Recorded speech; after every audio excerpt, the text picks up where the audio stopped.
60,000 आदमियों के प्रोग्राम को मेरे लिए बड़ा मत समझो। ये 10 करोड़ रुपए का घर कैसे बना? 1 करोड़ रुपया फीस लेता है यहाँ तक आने की। आप नाम लेने से भी झिझक रहे हो। धीरेन्द्र शास्त्री।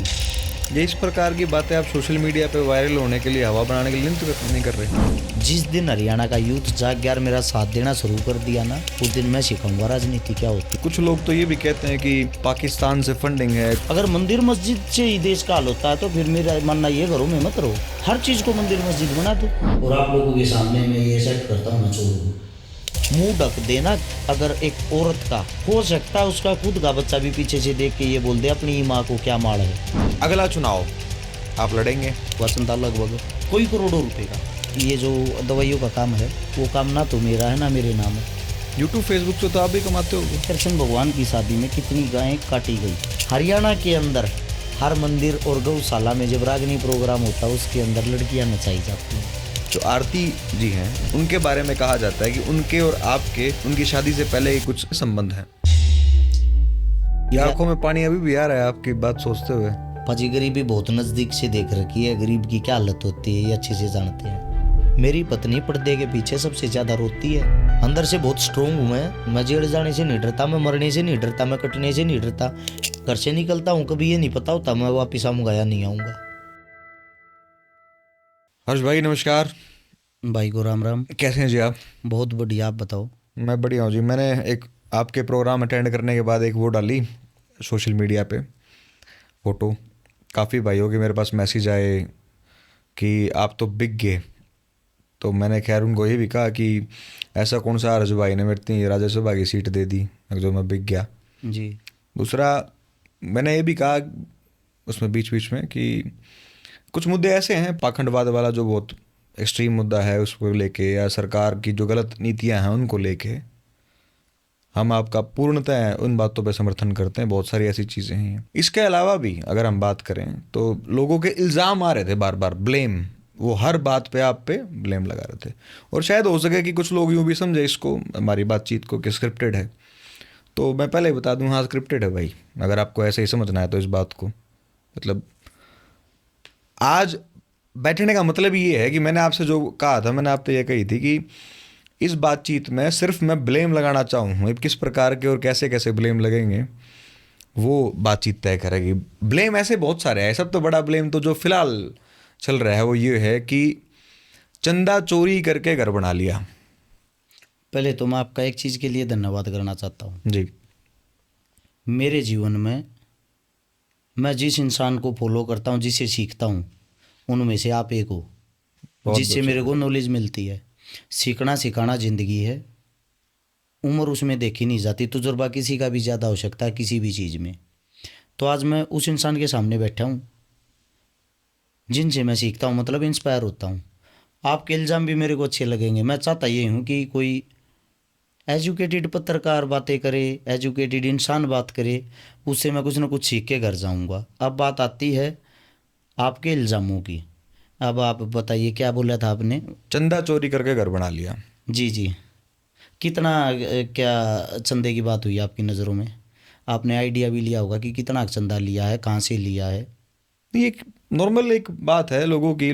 कुछ लोग तो ये भी कहते हैं कि पाकिस्तान से फंडिंग है, कुछ लोग ये कहते हैं मेवात से फंडिंग है, कुछ लोग ये कहते हैं कि भाई सिर्फ मुसलमानों ने चंदा दे रखा है, और वो भी इसलिए दे रखा है कि पाखंडवाद के खिलाफ जो है वो हिंदू धर्म को टारगेट करते हैं, तो मुसलमान ने चंदा दे रखा है और चंदा चोरी करके वो कर लिया, घर बना लिया।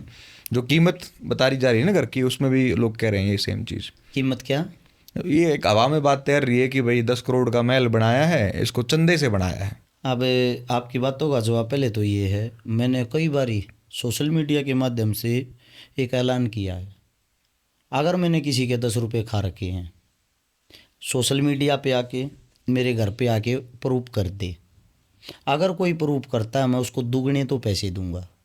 स्वयं सोशल मीडिया पे उसकी वीडियो डालूँगा, इस भाई के मैंने पैसे खाए हैं, इतने खाए हैं, और ये आज इसको दुगने करके लौटा रहा हूँ, और आप लोगों के सामने मैं ये एक्सेप्ट करता हूँ मैं चोर हूँ। कहने वाले पता नहीं क्या क्या बोल देते हैं, लेकिन आज तक कोई सामने तो नहीं आया। दूसरी चीज़, आप चंदे की बात ही करते हो, तो चंदे से किस किस ने घर बनाए? चंदे से घर बनता हो तो आज तक सभी बना लेते, गरीब कोई भी नहीं होता। सबसे पहले तो चंदे से घर बनाना चाहिए उन भिखारियों को जो रेलवे स्टेशन पे बैठ के भीख मांगते हैं, बस स्टैंड पे बैठ के भीख मांगते हैं। भीख से या चंदे से कभी घर बन सकता है क्या? या तो भाई उस चीज़ को प्रूफ करो। अगर प्रूफ नहीं करते और आप चंदा चोर इस टाइप का इल्ज़ाम लगाते हो तो इसका मतलब आपको मेरे से कोई ना कोई पर्सनल जलन है। प्रूफ कर दो, मैं मान लूँगा। अच्छा, मैं चलो ठीक है, मैं चंदा चोरी करता हूँ, मेरी पत्नी को, मेरे परिवार को, मेरे बच्चों को, छोटे छोटे बच्चे मेरे रिश्तेदारों तो कई ये कहते हैं चंदा चोरी करते हैं, चंदा चोरी से घर बना लिया, चंदा चोरी से गाड़ी ले ली। कोई ये भी कहता, आपको खुद भी सुनने में आया होगा, किसी नेता मंत्री ने पैसे दे दिए। ये चीज़ें, ये बातें जब आप ऊपर जाते हो, एक गरीब घर से, गरीब परिवार से उठकर आप तरक्की करते हो, तो जब आपको इंसान रोक नहीं पाता ना, वो आपकी तरक्की से जड़ता है, वे आप पे ऐसे ही कोई ना कोई ऐसी बातें फेंकेंगे कि ये इन्हीं सवालों में उलझा रहेगा। और जैसे ही सफाई देनी शुरू करेगा, इसकी सफाइयाँ ख़त्म होगी, उसके बाद उनका नेक्स्ट क्वेश्चन फिर आ जाता है, उसी के अंदर से फिर क्वेश्चन ढूंढ लेते हैं। अगर आप उनका रिकॉर्ड चेक करोगे या उनकी प्रोफाइल आईडी चेक करोगे, ज़्यादातर वे किसी न किसी पार्टी के वो वर्कर मिलेंगे जो सोशल मीडिया पर 5-10 हज़ार रुपये की नौकरी करके कीचड़ उछालने का कार्य करते हैं। तो ये जो इल्ज़ाम है, कुल मिला के आप यही कहना चाहते हो कि ये बेबुनियादी इल्ज़ाम लग रहे हैं लगातार, जो चंदा चोरी के आपके ऊपर लग रहे हैं? मैं नहीं कहता बेबुनियाद है, मैं चोर मानने को तैयार हूँ, साबित करो। सीधी सी बात है, साबित करो दो, मैं मानने को तैयार हूँ। दूसरी बात, आपने कितने चोरों को पकड़ा? जो इल्ज़ाम लगाते हैं उन लोगों ने आज तक कितने चोरों को पकड़ा है? चोर मैं बताऊँ आपको, एक एमएलए की सैलरी कितनी होती है मंथली? आपसे पूछ रहा हूँ। लगभग 2 लाख के आसपास। 2 लाख के आसपास, शायद 2 लाख रुपए उसको खर्चा भी मिलता है, फ़ोन का, हाँ, काफ़ी। डीजल का। 4 लाख रुपए हो गए, 1 लाख और मान लो किसी भी चीज़ का, 5 लाख रुपए लगा लो। सालाना उसके कितने रुपए हो गए सैलरी के? 12 पंजे 60 लाख। अब 60 लाख में 5 साल के अंदर उसके कितने रुपए हो गए? 6 पंजे 30, 3 करोड़। 3 करोड़ रुपए वो सालाना कमाता है, वो खर्चा भी करता है, गाड़ी भी घुमाता है, शहर के अंदर भी रहता है। भाई साहब, किसी ने आज तक पूछा? एक बार एक एमएलए चुनाव लड़ने के बाद 5-5 करोड़ रुपए की 10-10 तो गाड़ियाँ खड़ी कर लेते हैं, 50-50, 100-100 करोड़ रुपए का मकान बना लेते हैं। क्या ये पत्रकार, क्या ये सोशल मीडिया किसी एमपी एमएलए से पूछ सकती है ये कि आपकी टोटल सैलरी तो 3 करोड़ थी, उसमें आपने घर को भी चलाया, गुजारा भी कराया, ये 500 करोड़ रुपए का, 1000 करोड़ रुपए का बिजनेस कैसे खड़ा कर दिया? वहाँ सवाल नहीं कर सकते, क्योंकि पहले तो वो इनका गला पकड़ेंगे, फिर इनको कूटेंगे, फिर इन पे मुकदमा लगवाएंगे। वो हमारे जैसों को रोक सकते हैं, उनको हमारे जैसों को आगे नहीं बढ़ने देना। उनको ये शांति नहीं है कि गरीब घर से ऊपर उठ के ये तरक्की क्यों कर रहा है, ये किसी से सवाल जवाब क्यों करता है। अगर मेरे सवाल में कोई कमी हो, मैं बोलता हूँ असली चोर तो वो लोग होते हैं, असली लुटेरे तो वो लोग होते हैं, हमारी मेहनत से हम जो टैक्स देते हैं उससे वो अपना घर भरते हैं। भाई साहब, रोकना तो उनको रोको। दूसरी बात, क्या हर शिकारा ने पहली बार मकान बनाया? मकान तो आधे देश ने बना रखा है, मतलब इस बात को भी मुद्दा बना दिया कि चंदे से मकान बनाया, चंदे से मकान बनाया है। भाई साहब, हरियाणा के अंदर बहुत सारे यूट्यूबर होंगे आपकी नज़र में भी, जो एक सोशल मीडिया के माध्यम से पैसे कमाते हैं। आपको पता होगा यूट्यूब, फेसबुक पैसे देती है जी। और आजकल तो ये ऐड भी बहुत ज़्यादा करने लगे कि एक ऐड के 15-15, 20-20, 30-30 हज़ार रुपये लेते हैं। यूट्यूब फेसबुक से तो आप भी कमाते होगे? बहुत ज़्यादा कमाता हूँ, कमाई दिखा दूँ आज आपको? नहीं, आप अगर दिखाना चाहते हैं तो बिल्कुल। मैं 2015-16 से मैंने फेसबुक चलानी शुरू की थी, शायद 15 से, और मैं सबसे पुराना, ये जितने आजकल जो आ रहे हैं इन सबसे पुराना हूँ। मैंने ही, मार्क जुगरब ने फेसबुक बनाई थी, मैंने ये बताया था लोगों को शेयर कहाँ से होता है। शेयर टू ग्रुप का मेरा डायलॉग भी बड़ा फेमस था। वीडियो को कैसे शेयर करते हैं? 16 हाथ न शेयर का बटन होगा, वहाँ जाकर 16 हाथ न ग्रुप होंगे, शेयर टू ग्रुप कर दो, सभी ग्रुपों में शेयर कर दो। और तो मैं उस टाइम से फेसबुक चलाता हूँ, तो शायद फेसबुक की पकड़ मेरी थोड़ी ही ज़्यादा होगी उस चीज़ पे, सोशल मीडिया पे। ये जो आजकल एक दो अपने पहलवान भाई हैं, जैसे कि उदाहरण के तौर पर नाम बताता हूँ, राहुल धांधलानिया भाई है, शायद देसी लड़का, बड़ा अच्छा लड़का है, उसकी पीठ पीछे हम उसकी बातें कर रहे हैं तो अच्छा ही होगा। उस लड़के ने, उसके अंदर एक क्वालिटी मेरे को अच्छी लगी, उसने आज तक किसी की ऐड नहीं की है, वो चाहो तो कर सकता है। ठीक बात है। यानी कि उसने ऐड से रुपया नहीं कमाया है, लेकिन वो स्वयं कमाई बताता है कि मेरी सोशल मीडिया पे यार अर्निंग है, मैं जो ब्लॉग बनाता हूँ। उस चीज़ से उसने घर बना लिया, उस चीज़ से उसने गाड़ी ले ली। क्या उससे किसी ने सवाल जवाब किया? एक और है सुंदर सांगवान भाई, वो मेरा भाई उसने सोशल मीडिया की कमाई वो खुद दिखाता है। हालांकि मैं नहीं मानता कि उन्होंने इतने कमाए होंगे सोशल मीडिया से, उनके अपने पर्सनल काम धंधे भी होंगे बेचारों के, मेहनती भाई हैं वे, मैं उन पे कोई उंगली नहीं उठा रहा। मैं उनकी तारीफ करते हुए ये बताना चाहता हूँ, सुंदर सांगवान ने शोरूम किया है, कोठी खड़ी कर दी सिर्फ सोशल मीडिया की कमाई से।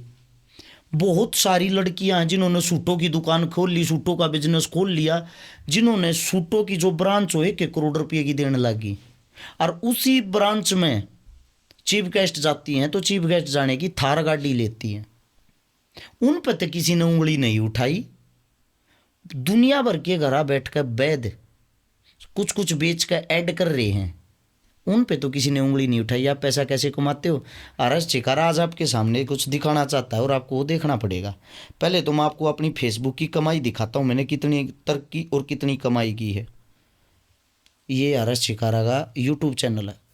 साफ शब्दों में क्या लिखा हुआ? Your channel is not currently able to earn. इसका मतलब तो बताओ, पैसे कमाने के आपका चैनल योग्य नहीं है, योग्य नहीं है। अब मैं दिखाता हूँ आपको फेसबुक पेज मेरा स्वयं का, जनवरी 2015 से दिखा रहा है ये कितने रुपए मैंने कमा रखे हैं, ध्यान से देखो। $0 $0।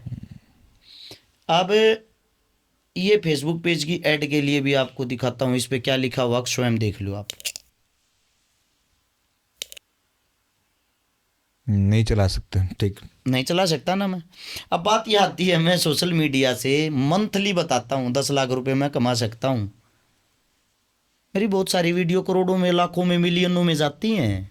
डेली मेरे पास काम है, डेली मैं समाज सेवा करता हूँ, डेली मैं कुछ ना कुछ डालता हूँ। जब मैं मेरी सोशल मीडिया से 1 रुपया नहीं कमा रहा, ये तो मेरा अधिकार होगा ना। तो ये तो स्क्रीनशॉट दिखा रहे हो ना आप भाई साहब, हो सकता है कुछ छुपा लिया हो आपने। आप एक काम करो ना, आपको निकालना नहीं जी, ये बात आपकी अच्छी है। ये देख, यूआर अकाउंट हर चिकारा रीड ओनली आईडी का वो लिखा हुआ है पूरा। ये रहा मेरे अंगूठे के पास, देखो जी। ऐसे मत देखो, स्क्रीनशॉट मत देखो। नहीं, देख लिया। आप एक काम करो ना, सोशल मीडिया अच्छी चलानी आती होगी जी, आपने उससे भी तो निकाल सकते हो। मेरी वीडियो पे ऐड चालू या नहीं, बड़े खतरनाक लोग पड़े, सब कुछ निकाल देते हैं आपके खाते में, ये भी बता देंगे पैसा कितना है। ये तो मेरी सोशल मीडिया। अब मैं इन पे ऐड चालू क्यों नहीं कर रहा, मैं पैसे क्यों नहीं कमाता, मैं मेरे खाते से क्यों नहीं जोड़ता? उसका कारण क्या है? हर्ष छिकारा नाम से फेसबुक, यूट्यूब, इंस्टाग्राम पे 2500+ सोशल मीडिया अकाउंट बने हुए हैं। वे जो अकाउंट बने हुए हैं वे सब भाई मेरी वीडियो डालते हैं, मेरे चाहने वाले हैं, मेरे से प्रेम करने वाले हैं। वे सब अपने घर में बैठ कर अपने भाई के नाम से, मेरे नाम से पैसे कमाते हैं मंथली। मेरे को संतुष्टि होती है। अगर मैं इन पे ऐड चालू करने लग गया तो उन सब के पास कॉपीराइट जाना स्टार्ट हो जाएगा, वे पैसे नहीं कमा पाओगे। अकेला हर्ष छिकारा पैसे कमाने लग जाएगा। आपका फिर मेन काम जो है दवाइयों का ही है। मैं पहले इस बात को ख़त्म करता हूँ, दवाइयों के काम पे फिर आता हूँ जी। आपके सवाल कही थे ना। अब एक सतपाल मेला नाम का लड़का है भादरा से जी, हर्ष छिकारा टीम भादरा के नाम से चैनल है। 2 साल के अंदर उस लड़के ने मेरी वीडियो डाल डाल के, मैं प्राउड फील करता हूँ, उसने मकान खड़ा कर दिया दवाइयों का काम करके। मेरे वाला ये मतलब अपने यहीं से काम करता, 60 लाख रुपए का मकान बना दिया 2 साल में। मैं प्राउड फील इस मारे करता हूँ। वो भाई कहीं ना कहीं मेरे को दुआएं देता होगा कि हर्ष भाई के नाम के कारण मैं कमा के खा रहा हूँ। एक राजपाल सिसोदिया भाई है, राजपूत समाज का मेरा अपना, वो भाई मंथली 50 से 60 हज़ार रुपये कमाता है। पहले ट्रक चलाया करता, सिर्फ वीडियो डाल के। एक विजू पलथाना भाई है, वो उसने कल स्क्रीनशॉट डाल रखा ताकि एक फ़ोटो पे हर्ष छिकारा के साथ मैंने एक फ़ोटो डाला था भाई के साथ, उस फोटो पे पता नहीं कितने डॉलर आ रहे हैं। हर्ष छिकारा चाहता तो कितने रुपए कमा लेता खाली सोशल मीडिया से। जब सोशल मीडिया से मैं पैसे नहीं कमा रहा, पैसों की भूख नहीं है। अब बात करते हैं चंदे की। चंदे की बात भी आप लोग के सामने मैं थोड़ा दिखाना चाहता हूँ आज। ये है हर्ष छिकारा जन सेवा ट्रस्ट मेरा खाता।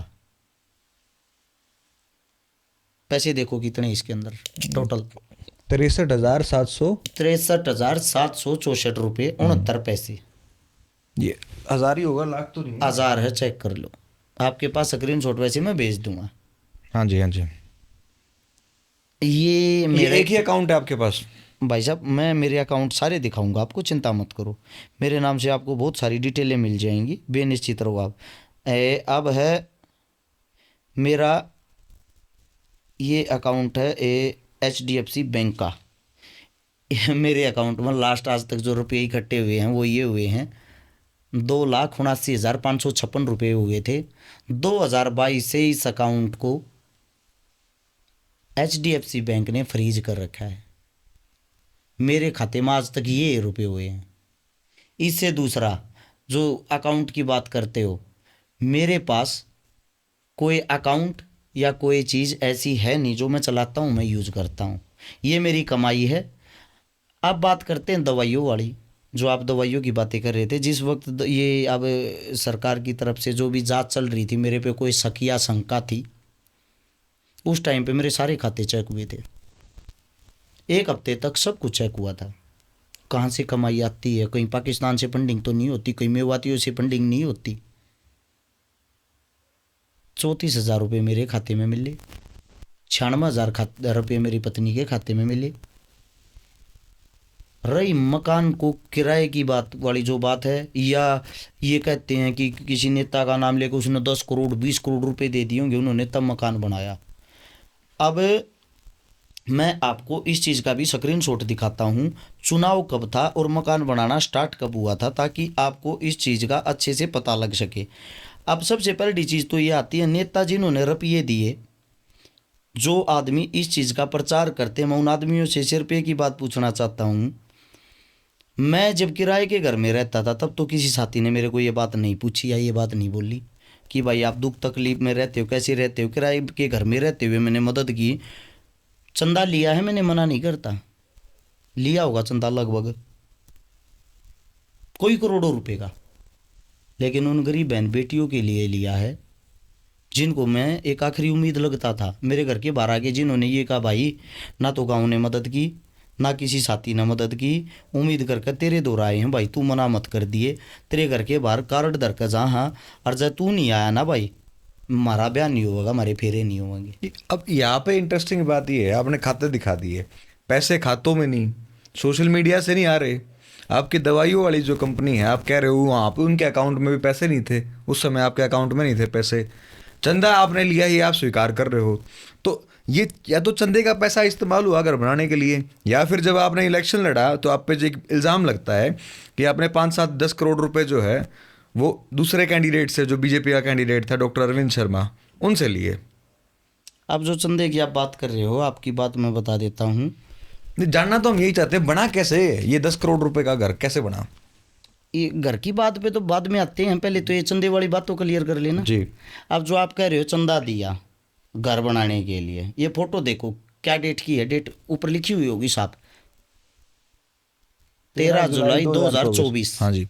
ये मेरी पत्नी ही होगी जी। मेरे ही घर की नींव रख रही होगी, दिखती होगी, हाँ वहीं पे जी, वहीं पे है। अब चुनाव जो था वो था 5 अक्टूबर का, और घर की नींव कब रखी गई?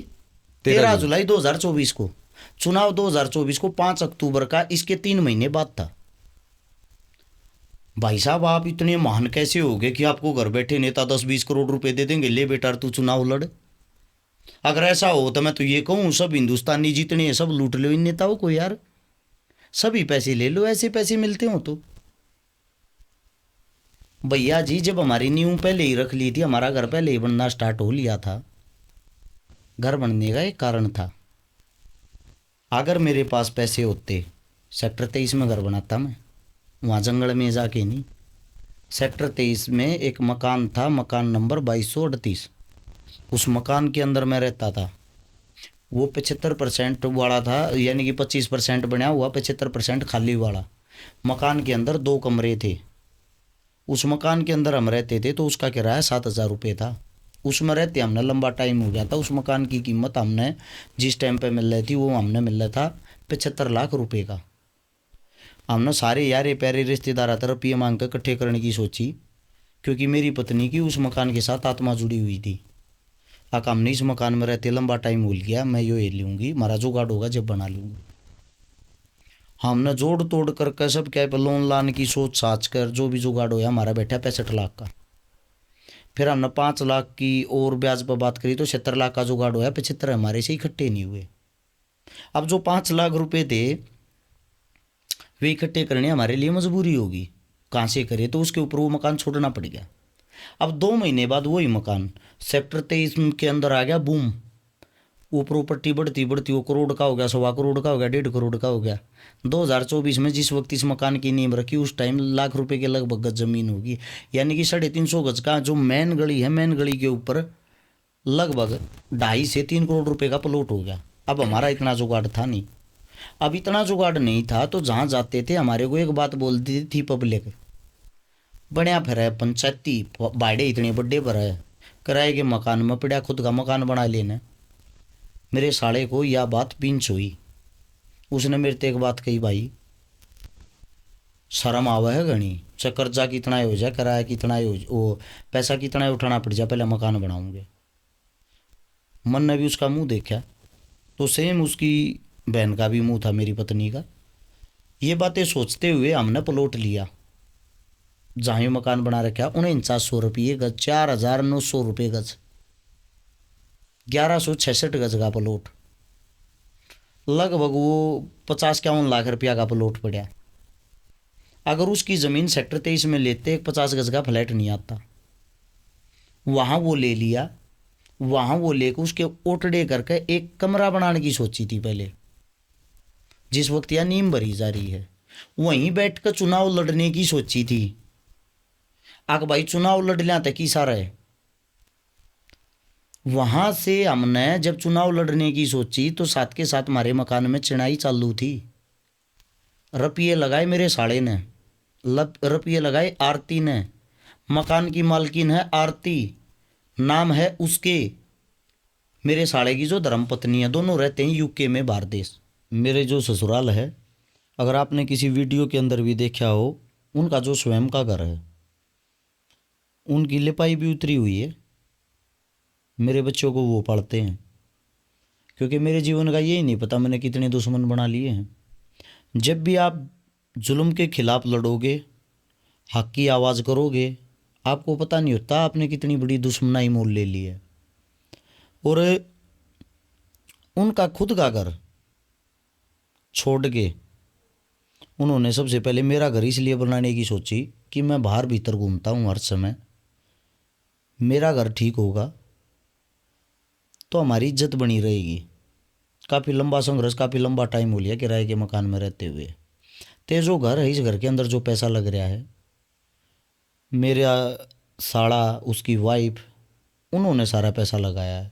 अगर कोई दिल की बात करे, हर वक्त घर में गाय मिलेंगी 8-10 दूध देने वाली, दूध तक नहीं पीते, थैली का दूध ले आकर आज भी फ्रीज किसी टाइम आधी रात न किसी पत्रकार ने भेज कर खुलवा के देख लियो, थैली का दूध पाओगा, मोल का दूध। शौक के लिए गाय रखता हूँ, उनका दूध उन्हीं के बच्चों को पिलाता हूँ। मन मेरे जीवन में मतलब कि जितना संघर्ष मैं कर रहा हूँ, वास्तविकता ये है शायद हरियाणा में कोई कर रहा होगा, और उसके बाद भी हम सोशल मीडिया पर गाड़ियाँ खाते चंदा खाने की।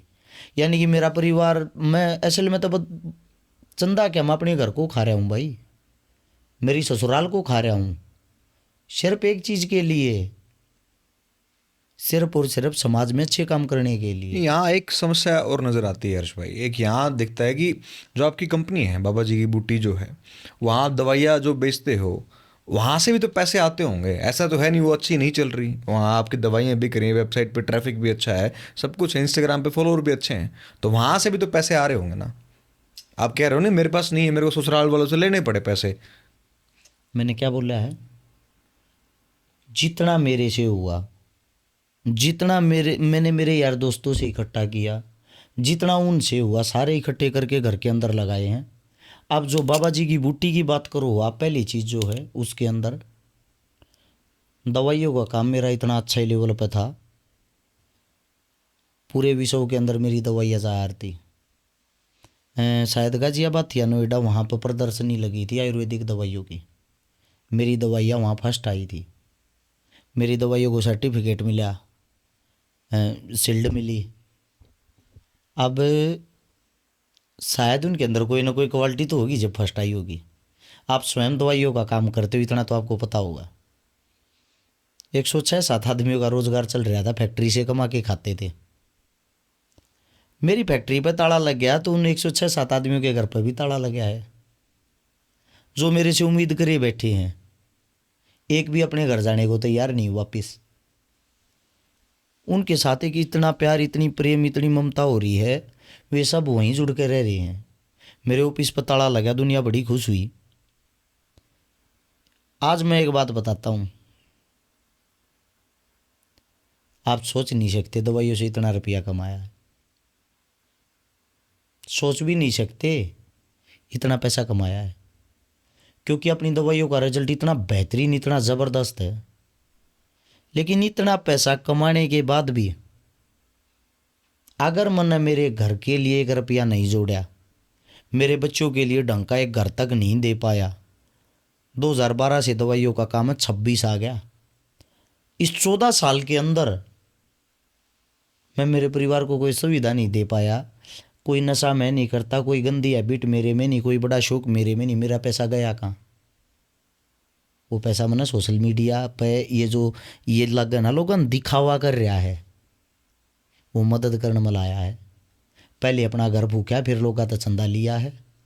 जो चंदा चंदा चिल्लाते उन्होंने एक बात नोट नहीं करी, जिस लड़की की जिस दिन मदद कर आए मैंने वीडियो डाली है, और उस वीडियो में ये बताया 1100 रुपये इस आदमी ने दिए, 2100 रुपये इस आदमी ने दिए, 500 रुपये इस आदमी ने दिए, बाई नेम। एक आदमी का अगर नाम रह जाता ना, वो मेरे को उसी वक्त व्हाट्सएप पे चोर बोल के, ये बोल के डाल रहा था, मेरे रुपये खा गया। लोगों ने ऐसे हालात बना दिए जैसे मैं चोरी हूँ। मैं उसको हाथ जोड़ के बोला रहा था, भाई अगली वीडियो में तेरा नाम ले दूंगा, तेने स्क्रीनशॉट बाद में बेचा है। इसके बाद अगली वीडियो में मैं उसका नाम ले देता था। ऐसे ऐसे भाई भी आए हैं भाई, जिन्होंने रुपये बुलवा दिए कि यार लड़की मेरी तरफ से वैध पैसा ही नहीं दिया। आज तक उनका नाम उजागर नहीं किया, ना जीवन में कभी लूँ, अपने पास से भरे हैं।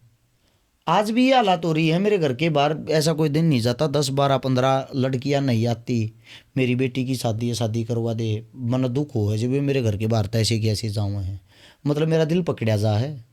एक उम्मीद लेकर आऊँ मैं उनसे, एक बात कहूँ, पहले तो अपनी रिश्तेदारी पर मदद लो, वे ना करते अपनी एमएलए पे लो, एमएलए ना करता अपनी एमपी पे लो।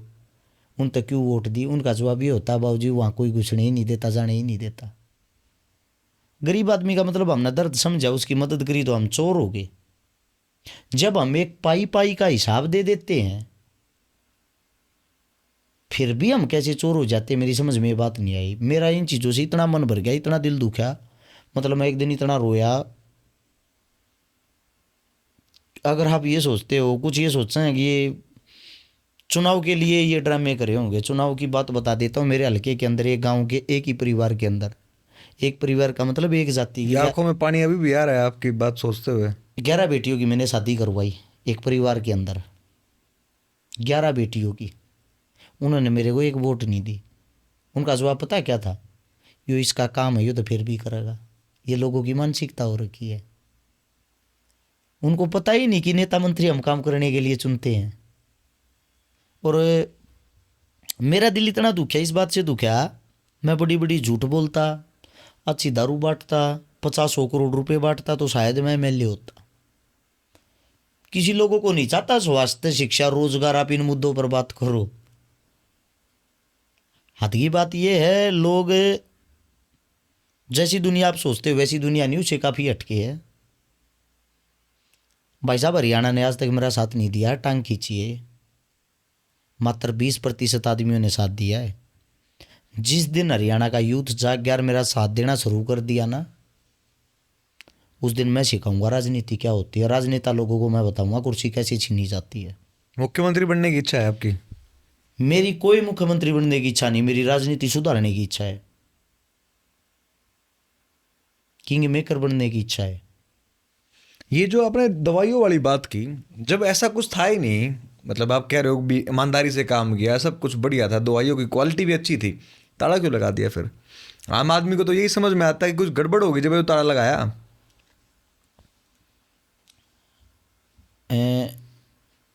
सरकार अपनी तरफ से कोई भी जब कार्य करती है, देखो उनका अपना कार्य अपना तरीका होता है, रेड कहीं पे भी कर सकती है, लेकिन मुकदमा आप पे तब दर्ज होता है जब आपके अंदर कोई कमी मिलती है। जब हमारी दवाइयों के अंदर कोई कमी हो, उसकी कोई रिपोर्ट आ जाए, रिपोर्ट आने के बाद अपराध साबित हो जाए, तभी तो कुछ कार्रवाई होती होगी। हमारे पे कार्रवाई कैसे हुई है? सैंपल भरे गए हैं, सीधा मुकदमा दर्ज, बीएनएस की धाराएं लगा दी, तुरंत हर्ष शिकारा को उठाओ, नीचे से जमानत कैंसिल कर दी। आज आपको एक और आज की बात बताता हूँ, मैं ये जो दवाइयों का काम है, वो काम ना तो मेरा है ना मेरे नाम है, मैं सिर्फ ऐड करने वाला हूँ, एडवर्टाइज करने वाला। दवाइयों का जो मालिक है वो तो और भाई है। अब मैं ऐड करने वाला हूँ, ऐड करने वालों पे मुकदमे दर्ज होते हैं, तो इन सभी पत्रकारों पे मुकदमे दर्ज होने चाहिए जो 10, 12, 15 हज़ार रुपये लेके ऐड करते हैं। सब उन एक्टरों पे मुकदमे दर्ज होने चाहिए जो किसी शैम्पू की, किसी तेल की, किसी साबुन की ऐड करते हैं। होने चाहिए, नहीं होने चाहिए? अकेला हर्ष शिकारा पे मुकदमा दर्ज क्यों?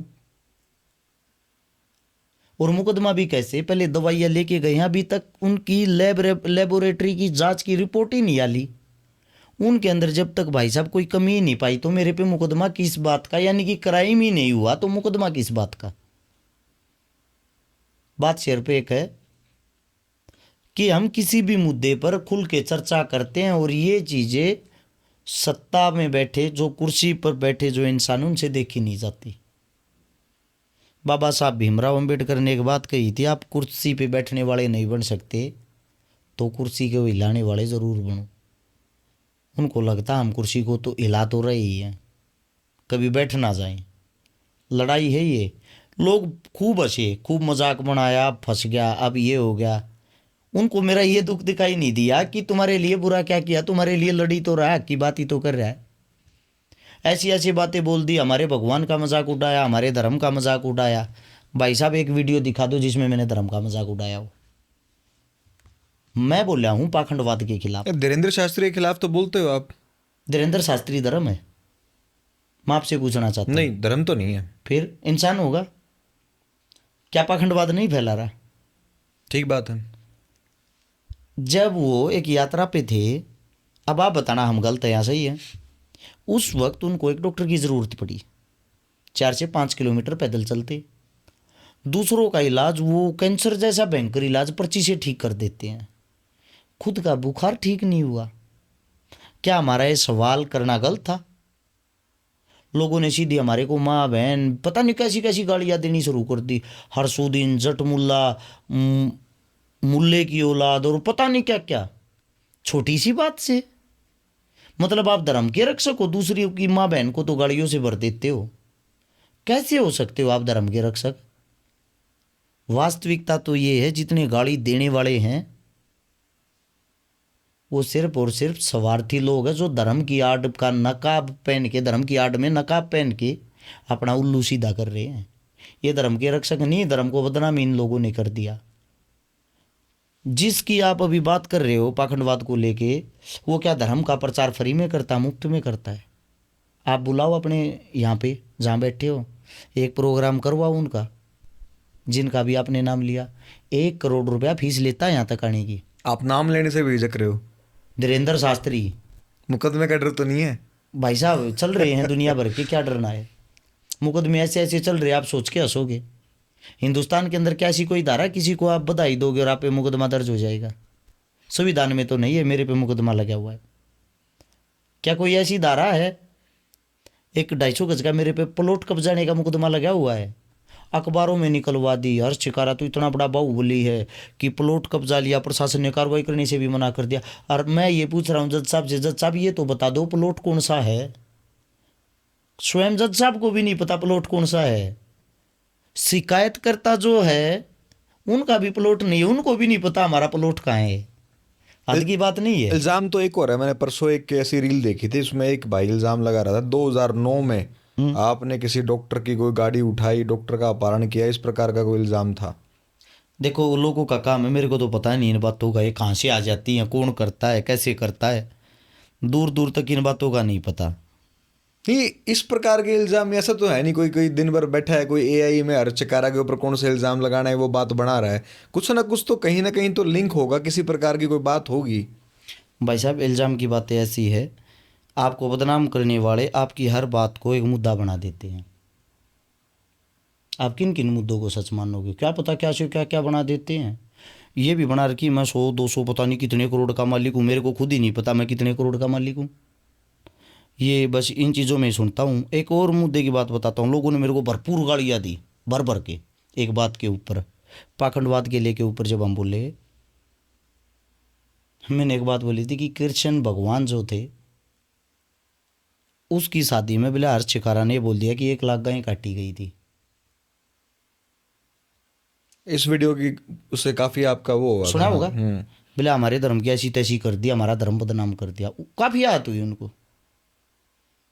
पहली बात तो आहत उनको तब नहीं हुई भाई, ये जो इनको क्या बोलते हैं, ये जो जैसे कि धीरेन्द्र शास्त्री क्या हैं, कथावाचक। कथावाचक, ये जो कथावाचक अपनी कथाओं में कहते हैं, तब आपकी भावनाएं आहत नहीं होती। दूसरी बात, आपके जो गूगल देवता जिसको आप सत्य मानते हो, ये गूगल पे मैंने सर्च किया है कृष्ण भगवान की शादी में कितनी गायें काटी गई। अब आप पढ़ो क्या लिखा हुआ था गूगल पे सर्च करने से, एक बार गौर से पढ़ना, यहीं से पढ़ लो। एक लिखा हुआ 1 लाख गाय इसमें लिखा काटे हुआ जाने का 1 दावा लाख है। गायें काटे जाने का दावा किया है। दावा। हर चिकारा ने तो नहीं किया ना ये दावा, दावा है ये भी, हाँ। मैंने तो नहीं किया ना।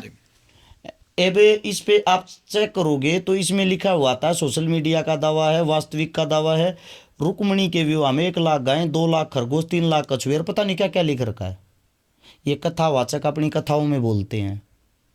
भाई साहब ये हर चिकारा के शब्द नहीं है, हर चिकारा वो बोल रहा है जो कथावाचक बोल रहे हैं। मैं इसीलिए कहता हूँ ये आपके धर्म को बदनाम कर रहे हैं, हमारे धर्म को बदनाम कर रहे हैं, और हम उनका बांडा फोड़ते, हर चिकारा के सिर पर बांडा फोड़ रहे हैं। हर चिकारा ने बदनाम कर दिया 1 लाख गाय काटने का। ये आपका जो अभी रिसेंटली उद्घाटन हुआ है घर का, इसमें भी एक पोस्टर वायरल हो रखा है सोशल मीडिया पे, वो भी काफी चल रहा है। आप इस प्रकार के लोगों को बोलते नहीं हो कि ऐसे पोस्टर क्यों लगा के आप घूम रहे हो, किसी को क्यों कोशिश कर रहे हो। धीरेन्द्र शास्त्री हैं उसमें, साध्वी देवा ठाकुर हैं उसमें, और उनको ये दिखा रखा है कि इनकी जो ऐसी कोई बातचीत है उसको ढांडा नौली वाले की बात दिखा रखी है कि इनको जुत्ती पे नोक पे रखूँ मैं। लगभग मेरा मानना ये प्रोग्राम के अंदर जो मेरे से मिल के गए, खाने के हिसाब से, हलवाइयों के हिसाब से, टीम के हिसाब से 60,000 आदमी ऐसे थे जो घर के प्रोग्राम तक पहुँचे। कई हज़ार आदमी ऐसे थे जो जाम के कारण वापस चले गए। घर तक आने के 5 रास्ते थे, 500 रास्ते 5-5 किलोमीटर दूर तक वो लोग थे। अब सब आदमियों को हम पर्सनली तौर पे तो जानते नहीं, सब आदमी ऐसे ये भी नहीं है कि हम पहले मिले हुए हैं। अब वहाँ कौन क्या लेके आता है, वहाँ दोस्त भी आया, दुश्मन भी आया। उसके अंदर एक बात बताओ, अब जो पोस्टर लेके आया है, जिस पोस्टर की आप बात करते हो, वहाँ पे तो बहुत सारे आदमियों की जेबें भी काटी गई है। क्या वे चोर भी हम लेके आए थे? वहाँ पे तो बहुत सारे आदमियों के फ़ोन भी चोरी हो गए, पैसे भी चोरी हो गए। क्या वे भी हमने करवाए हैं? क्या है, कुल मिला के जो आम जनता है वो पाखंडवाद से पक चुकी है। उनकी अपनी जो मानसिकता, उनकी अपनी सोच है, वो कुछ भी छपवा लाते हैं, कुछ भी कर देते हैं। अब उसमें हर चिकारा का क्या दोष है? जब लोग आपको जब मुस्लिमों का जब सपोर्टर बताते हैं और हिंदुओं के विरुद्ध बताते हैं, और अलग अलग प्रकार के नाम, जैसे अभी आपने मेंशन भी किया कि अरसुद्दीन कह देते हैं, इस प्रकार के जटमुल्ला कह देते हैं, इस प्रकार के नाम देते हैं, आपके दिमाग में क्या आता है कि मैं गलत कर रहा हूँ, सही कर रहा हूँ, या क्यों कर रहा हूँ? मेरे दिमाग में ये आता है मैं किन भेड़ों के साथ लड़ रहा हूँ, किन भेड़ों के लिए लड़ रहा हूँ। क्यों ना हम भी एक अच्छा नारा लगाए, जय श्री राम, अच्छा लाल पटका पहने, अच्छा लाल बाणा सिलवाएं, 1000-1200 रुपये में लाल बाणा तैयार हो जाएगा, लंबा हाथ तिलक लगाएं, सुबह शाम आरती करें। क्या ज़रूरत है काम करने की? घर पे बैठे आराम से एंजॉय करें हम भी, है ना। हम भी कहीं भी जाके नारे लगा दे मंदिर बनाओ। क्या ज़रूरत है स्कूलों की? तोड़ दो, कॉलेजों को तोड़ दो, यूनिवर्सिटियों को तोड़ दो। अगर मंदिर मस्जिद से ही देश का हाल होता है तो फिर मेरा मानना ये, घरों में मत रहो, हर चीज़ को मंदिर मस्जिद बना दो।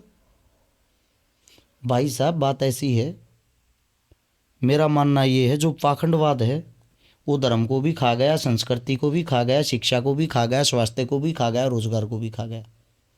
मुद्दों तक लोगों की सोच को पहुंचने नहीं देते। हमारे जैसे कुछ आदमी अगर मुद्दों की बात करते तो उसको दे गाड़ियाँ दे गाड़ियाँ दे गाड़ियाँ, या तो कांग्रेसी बना दो, या उसको मुस्लिम बना दो, या पाकिस्तानी सपोर्टर बना दो, या बाहर से फंडिंग वाला बना दो। आपका जो फंक्शन था उस फंक्शन में मैंने एक चीज़ नोटिस की कि वहाँ पे बहुत सारे लोग ऐसे थे जो सहारनपुर इन्फ्लुएंस के या मेवात इन्फ्लुएंस के लोग जो मुस्लिम कम्युनिटी से बिलोंग करते हैं। क्या कुछ खास लगाव नज़र आता है आपका इस टाइप के लोगों के साथ? भ्राताश्री प्रेम नहीं पता कहाँ हो जाता है। आपको वो दिखाई दिया, आपको एक लड़का और दिखाई नहीं दिया जो मलोड पंजाब से आया हुआ था, सरदार जी था, रोहतास नाम था, ई रिक्शा चलाता है, जिसके पिता की मृत्यु हो चुकी है, जिसका भाई नहीं है, भाई की मृत्यु हो चुकी है, 500 से 600 रुपये कमाता है वो ई रिक्शा चला के। वो लड़का यहाँ मेरे पास 3 दिन रुका। मैं जब घर के अंदर आया तो मैं पोछा लगा रहा था, तो मेरे साथ उठा कर पोछा लगाने लग गया और मेरे हाथ से छीन कर, भाई ये क्या कर रहे हो आप? मैं बोला हम पर्दे के पीछे अपना काम स्वयं करते हैं भाई, आप हमारे लिए आए हो, आप हमारे मेहमान हो, रेस्ट करो। बोलने से भी नहीं माना।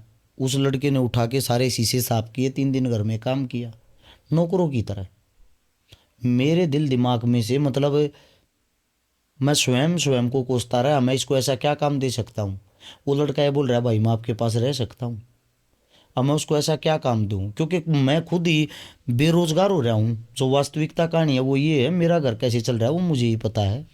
जब आपके सारे खाते सील कर दिए जाए, आपका घर सील कर दिया जाए, आपका कारोबार जीरो कर दिया जाए, सिर्फ एक चीज़ को लेके कि आप सरकार के साथ क्यों नहीं चलते, आप सरकार के खिलाफ कैसे चलते हो। हालांकि मैं सरकार के खिलाफ नहीं हूँ, मैं हूँ विचारधारा के खिलाफ। विचारधारा जो भी गलत होगी उसके खिलाफ आवाज़ उठाना हमारा मौलिक अधिकार है। अब वो जो लड़का है उसकी एक लड़की है, मेरा दिल दुख रहा जिस दिन वो जा रहा था कि इस लड़के को ये उम्मीद है कि मैं बहुत बड़ा आदमी हूँ, मैं इसको काम दे सकता हूँ। मैं अब अंदर से इसको ये क्या दिखाऊँ भाई, कर्जा पर्जा लेके वो घर बन तो गया, असली ज़िंदगी का असली कहानी का तो मेरे को ही पता है।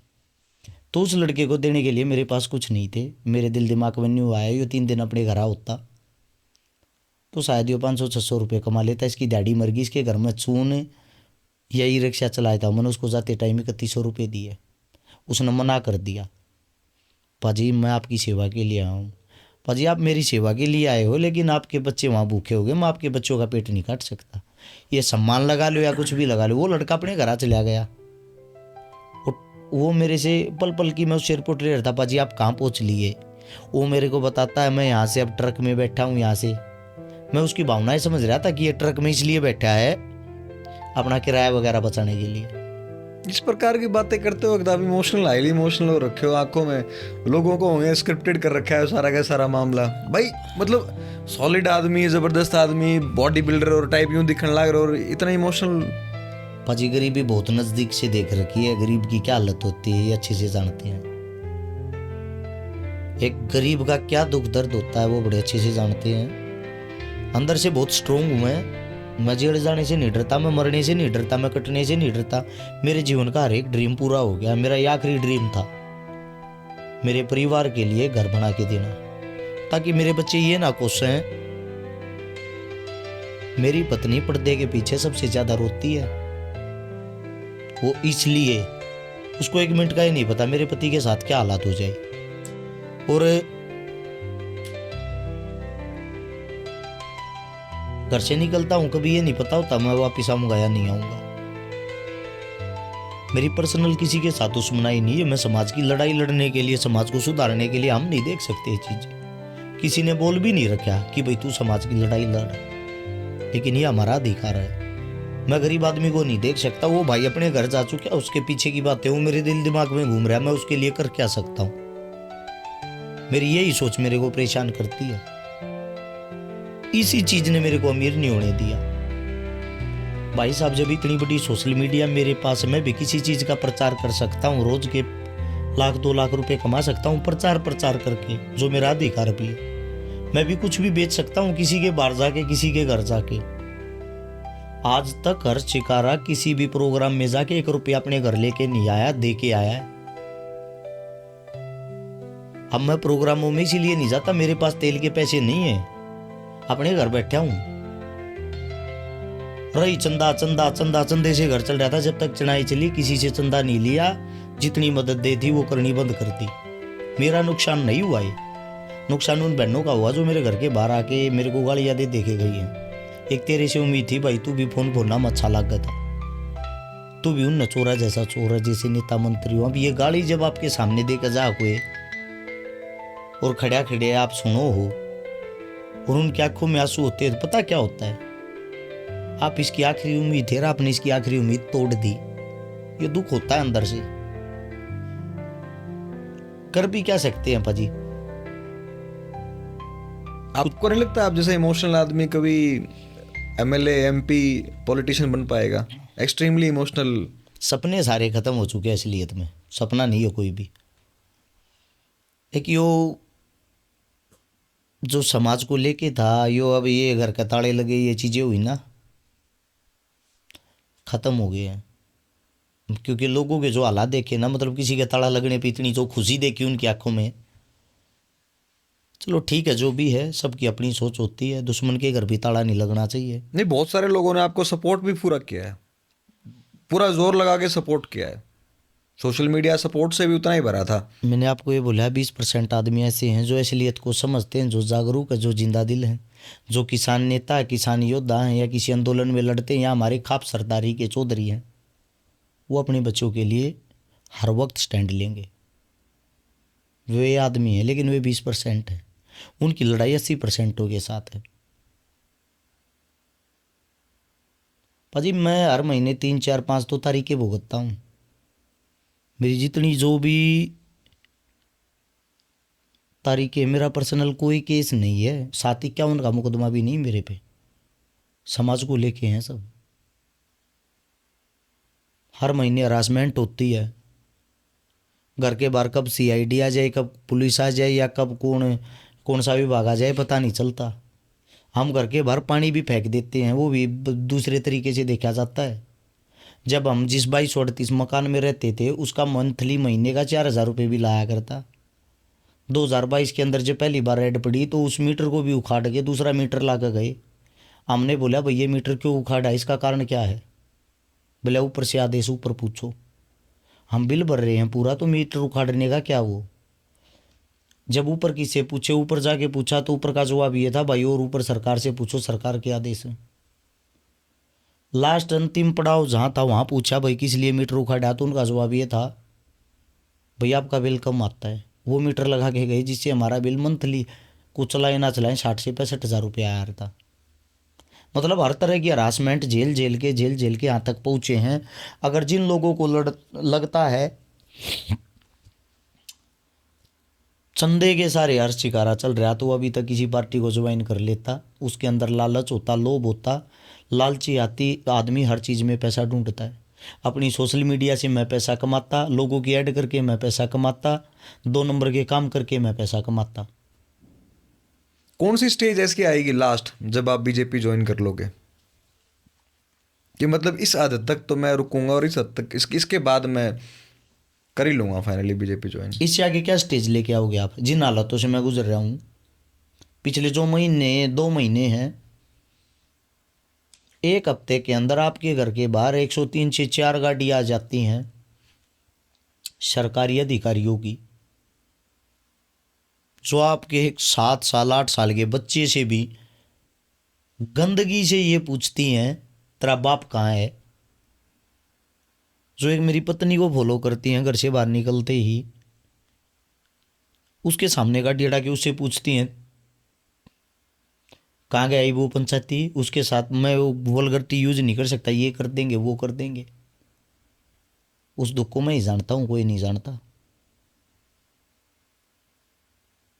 इतना होने के बाद तो आदमी कर ही लेता है कि चलो पटका पहन ही लो बीजेपी का। अब तो एक कहावत है जो हमारे अपने लाला जी होते हैं उनके बड़ों से सुनिए कि पुत मर जाए रोजगार ना मरे। यानी कि बच्चा जो होगा वो दोबारा पैदा हो सकता है, रोजगार दोबारा पैदा नहीं होगा। मेरा रोजगार भी ख़त्म कराया गया है, मेरी हर चीज़ पर ताला लगाया गया है। घर की ताले की कहानी का पता है आपको? क्या पता है?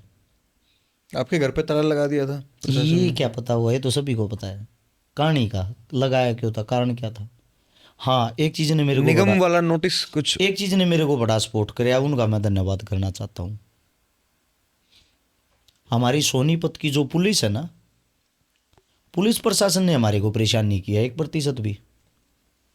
उनको पता था कि ये एक जो भी ऊपर का दबाव है, अपराधी नहीं है ये। उन्होंने पूरे से भी ज़्यादा सपोर्ट किया मेरी अभी पूरी तो कह रहे फैमिली थे को। कि आपकी पत्नी को पुलिस वालों ने कहा। एक पुलिस वालों ने नहीं कहा, मैंने बोला अधिकारियों ने। अधिकारियों ने। अधिकारी एक ही तरह के नहीं होते। अब सिविल ड्रेस में कौन अधिकारी आ रहा है, क्या बोल रहा है, कैसे पता लगेगा आपको? आपके घर के बाहर बोलोरो गाड़ी आ गई, 4-5 आदमी उतर गए, सबकी ड्रेस सेम है सिविल, क्या पता आपको कौन सा क्या है, ये किस प्रकार के अधिकारी हैं? आप सामाजिक कार्य कर रहे हो, आपको क्रिमिनल की तरह ट्रीट किया जा रहा है। क्रिमिनल ऐसे ट्रीट थोड़ी होते हैं, क्रिमिनल तो अच्छे से रहते हैं। क्रिमिनल होते तो शायद हमारे साथ ऐसा नहीं होता। बात सीधी सी ये है, जिस इंसान की कमर के अंदर रीढ़ की हड्डी होगी वो किसी भी राजनेता को अच्छा नहीं लगता। रीढ़ की हड्डी का मतलब होता है स्वयं का वजूद, खुद की बैकबोन मजबूत होना। उन लोगों को मेरी बैकबोन मजबूत लगती है, फिर वो मेरा बैकग्राउंड देखते हैं, इसका बाप दादा काका कोई बड़ा नेता अधिकारी रहा है? जी नहीं। इसका बाप मजदूरी करता था, ये भी मजदूरी करता था, इतनी नीचे से उठ के आए तो ये कैसे ऊपर चला जाएगा? फिर आप पे प्रेशर बनाते हैं। आपको एक बात आज बता देता हूँ, किसी भी पार्टी का कोई भी नेता हो, वो आपको आम घर से उठ के आए तो कोई भी पसंद नहीं करेगा। आपके अंदर अगर हुनर होगा तो जनता आपको नेता बनाएगी, और जनता जब आपको नेता बना देगी जब वो पार्टी आपके पैरों में आके बैठेंगी। लेकिन वहाँ तक का जो संघर्ष है, जो स्ट्रगल है, वहाँ तक आप जिंदा रह पाते हो या नहीं, क्या पता कितने अरमान, कितने नेता, कितने मंत्री ऐसे ही कुछ ले गए, मारे गए। अब क्या मैंने एक बात बोली थी, आपने शायद उस बात पे गौर नहीं की। 11 फरवरी को मेरे घर का उद्घाटन, उसके बाद ये नहीं पता घर 2 दिन का है या 3 दिन का। जी। मेरे ऊपर क्या प्रेशर है, मैं 26 फरवरी तक एंट्री सेफ्टी बेल पे हूँ, अग्रिम जमानत पे। आज आपके सामने ये बातें पहली बार बोल रहा हूँ, किसी प्रोग्राम में शामिल नहीं हो सकता, किसी सामाजिक प्रोग्राम का हिस्सा नहीं बन सकता, कुछ भी मैं किसी के खिलाफ नहीं बोल सकता, ये मेरे पे पाबंदियाँ हैं। फिर भी मैं आपके सामने बैठ के आपसे बातें कर रहा हूँ। ये सब वो नोटिस जो चिपकाया गया वो 2 जनवरी को लगाया गया था, थोड़ा नोटिस पे बात कर लेते, यानी कि घर को सील। आपने वीडियो के अंदर देखा होगा, उस वीडियो में अंधेरा नजर आता है। जी। सुबह की बात लगती कि सुबह सुबह की वो है। बात रात की है। अब बात क्या है, 2 जनवरी को आप कानून को जानने वाले भी हो, अच्छे पढ़े लिखे भी हो, मैंने आपको देखा है, नोट किया, छोटी छोटी चीज़ों को रिसर्च करते हो। 2 जनवरी के दोपहर के 2 बजे ग्रैब 3 जो लगा था प्रदूषण फैलाने की चीज़ें, 2 बजे वो हटा दी गई थी सोनीपत के अंदर, ज़्यादा धुंध के कारण 2 बजे हटा दी गई थी। ग्रैब 3 जो है उसके आड़ में या उसका बहाना लेके अपना जो घर, अपने घर पे जो नोटिस लगाया गया वो लगाया गया था शाम के टाइम। एक्चुअल टाइम क्या वो मुझे नहीं पता, रात का टाइम था। अब वो नोटिस जब चिपकाया गया उसके अंदर ये बात बोली गई थी कि ग्रैब 3 लग रहा है, इससे प्रदूषण फैलता है। मेरा जवाब ये था, हमारा कंस्ट्रक्शन का काम पूरा हो चुका है दिवाली पे, जब हमारा काम ही पूरा हो चुका है तो प्रदूषण किस चीज़ से फैलता है? उनका जवाब ये था कि प्रदूषण जो फैल रहा है वो फैल रहा है जो पेंट करते हो आप लोग, उससे भी धूल उड़ती है। मेरा सवाल ये था, पेंट तो हो ही नहीं रहा कहीं। आपको भी पता होगा इतना तो कि 5 बजे के बाद सर्दियों में कोई भी मिस्त्री मजदूर काम नहीं करता, अपने घर चले जाते हैं, उनका टाइम 5 बजे का होता है। जी। और जब वो रात के टाइम वो काम ही नहीं करते तो धूल किस चीज़ से उड़ रही थी? या तो उनको काम के लिए रंगे हाथों पकड़ा गया हो, या आप लोगों ने पहले कोई नोटिस जारी किया हो, तभी तो ताला लगा सकते होगे। ताला लगा दिया। ताला लगने से पहले की बात बताऊंगा तो आप हैरान हो जाओगे। 2 जेसीबी घर को गिरने के लिए आ गई थी 2 दिन पहले, नए साल पे मेरे को एक गिफ्ट दिया जा रहा था, यानी कि शायद 31 दिसंबर की बात हो। समस्या ये आती है, जो वहाँ जेसीबी लेके आए हुए थे वहाँ आके ये देखते हैं इस मकान का मालिक हर्ष चिकारा है ही नहीं, गिरोगे किसको? मालिक तो आरती है कोई। बोले अब आरती का हर्ष के साथ कोई ना कोई कनेक्शन ढूंढो। अब आरती का हर्ष के साथ कनेक्शन ढूंढते, कहीं बहन तो नहीं लगती, बीवी तो नहीं लगती, ऐसा कोई कनेक्शन नहीं मिलता। नहीं जी, ये तो रिश्तेदार है। अब उनको ये हो गया मकान तो घेर दोगे, आरती रहती है यूके में, वहां से यूके से उन्होंने केस फाइल कर दिया या ऐसा कोई कदम उठा लिया, क्योंकि लड़ना मेरे को अच्छे से आता है। इस चीज़ को देखते हुए उन्होंने सोचा ज़्यादा बड़ा पंगा हो जाएगा, आप वापस भेज दो। उन्होंने वो जेसीबी वापस भेज दी। लेकिन उनके दिल दिमाग में एक बात रही, बंद करना है तो करना कैसे है। उन्होंने फिर 1 तारीख को छोड़ के 2 तारीख को उसको सील कर दिया और उन्होंने बोल दिया कि कुछ कागजात है जो आपको दिखाने पड़ेंगे, उसके बाद हम इसको खोल देंगे। मेरा परिवार डेली कागज लेके, डॉक्यूमेंट लेके जाता है। हमारी जहाँ पे ज़मीन है नगर निगम के अंदर आती है, रेजिडेंशियल एरिया है, मयूर विहार की रजिस्ट्री हो रखी है, रजिस्ट्री के अंदर लिखा हुआ मयूर विहार, जो कि अप्रूव्ड कॉलोनी है। रजिस्ट्री है, इंतकाल है, प्रॉपर्टी आईडी है, प्रॉपर्टी आईडी का जो टैक्स भरा जाता है वो है। तो मेरे हिसाब से सारे डॉक्यूमेंट होने के बाद भी उसको खोला नहीं गया। बार बार हर जगह हमने धक्के खाए। फिर मेरे लिए तो पूजनीय है भाई, भगवान से कम नहीं है। एक तो गुरुनाम चढ़ूणी जी, राकेश टिकैत जी, मेरा भाई, और अन्य जितने भी किसान नेता, मतलब इन दो का नाम स्पेशल क्यों ले रहा हूँ वो बाद में बताऊंगा। पहले जितने भी किसान नेता, जितने भी खाप पंचायत के चौधरी, जितने भी जिंदा दिल आदमी हैं, उन सब ने सोशल मीडिया के माध्यम से जब मुहिम चलाई और ये लगाए तो एक बड़ा जन समर्थन मिल रहा है इसको, कहीं बड़ा मुद्दा ना हो जाए। फिर उसको ऑटोमेटिकली अपने आप रात के टाइम किस टाइम खोल के गए हमें नहीं पता, वो खोल दिया। अब वो खोल दिया तो खोलने के बाद बड़ी चीज़ जो सामने थी वो ये थी कि किसी भी टाइम इसको घेर सकते हैं। ये बातें मैं आपको इसलिए नहीं बता सकता, मुकदमा चल रहा है, कुछ चीज़ें ऐसी हैं जो आप बिना एडवोकेट से, वकील से पूछे या उनकी सलाह मशूरा करे बगैर बोल नहीं सकते। लेकिन आप ये मत समझना कि वो मकान पक्का है। वो मकान ऐसा है उसको किसी भी टाइम गिराया जा सकता है। अब मैंने वहाँ पे प्रोग्राम किया तो अपना संपूर्ण भाईचारा बुलाया, भाई दुख में तुम साथ खड़े थे तो खुशी में भी तुम ही होगे। वे आदमी आए, उन्होंने वहाँ अपनी खुशी मनाई। अब उस खुशी से भी लोगों को जलन होगी, इतना आदमी किस लिए बुला लिया, इतना आदमी कैसे आ गया। अब लोगों का ये कहना, अगर मुख्यमंत्री, पूर्व मुख्यमंत्री या कोई भी मुख्यमंत्री या बड़ा मंत्री बड़ी रैली करता है, वहाँ भी 60-70 हज़ार आदमी इकट्ठे नहीं हो सकते। यहाँ एक घर के मुहूर्त में 60 हज़ार आदमी आ गए। 60 हज़ार आदमी वो जो मकान को देखने के लिए आए। सुबह 6 बजे मैं वहाँ खड़ा हुआ था, रात के 11 बजे तक, यानी कि 12 और 5 17 घंटे मैंने खड़ा होके सभी के साथ फ़ोटो लिए हैं, जितना मेरा भाईचारा था। अगले दिन सुबह तक आदमी आए हैं, 50,000 आदमियों का खाना बनवाया, वो कम पड़ गया। 3,000 का फिर बनवाया, वो भी कम पड़ गया। आदमी प्रेम में फिर भी आ रहे थे, खाने की ज़रूरत नहीं है, हर्ष भाई से मिलना है, घर देखना है, क्योंकि वो घर, वो मकान उन्हीं लोगों का है। अब उससे अगली चीज़ ये आती है, उन दो आदमियों का जो जिक्र कर रहा था, गुरनाम चढ़ूणी और राकेश टिकैत, उनका स्पेशल नाम क्यों लिया?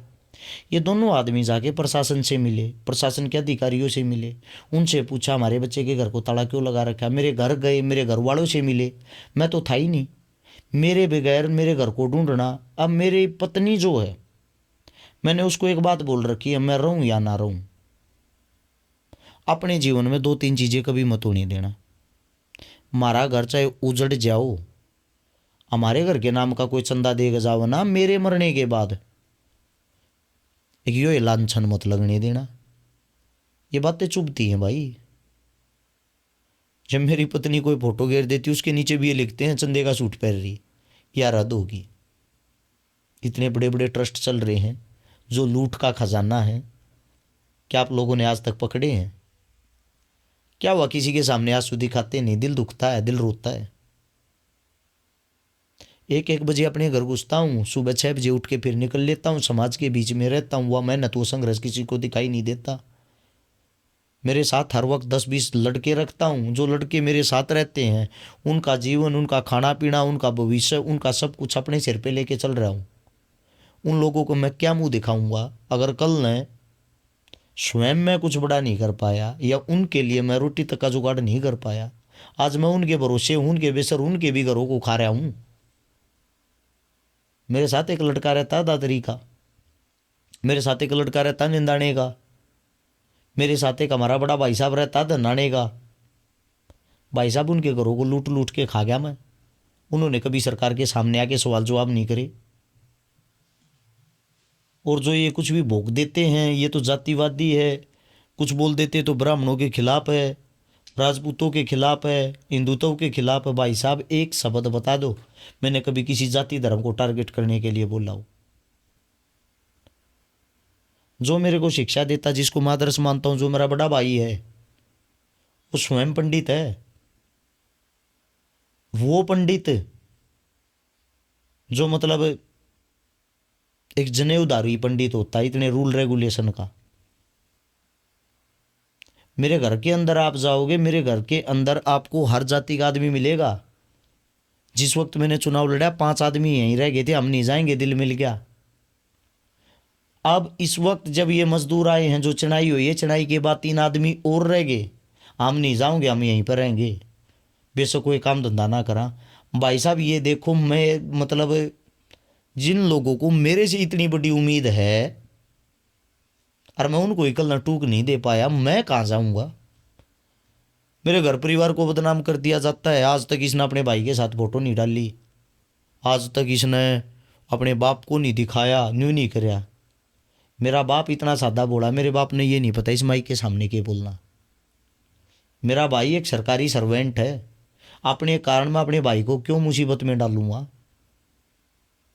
जो बात करते हैं चंदों की, लडराउन मेरा गांव है, कदे जाकर चेक करना। अपने किले का अगर डोला 1 इंच भी बाका हो जावा है, टेढ़ा हो जावा है, आदमी मानस मार दे है। हमारे गांव में 8 करोड़ रुपए तक किला का रेट शुरू है, 12 करोड़ तक का रेट है किला का।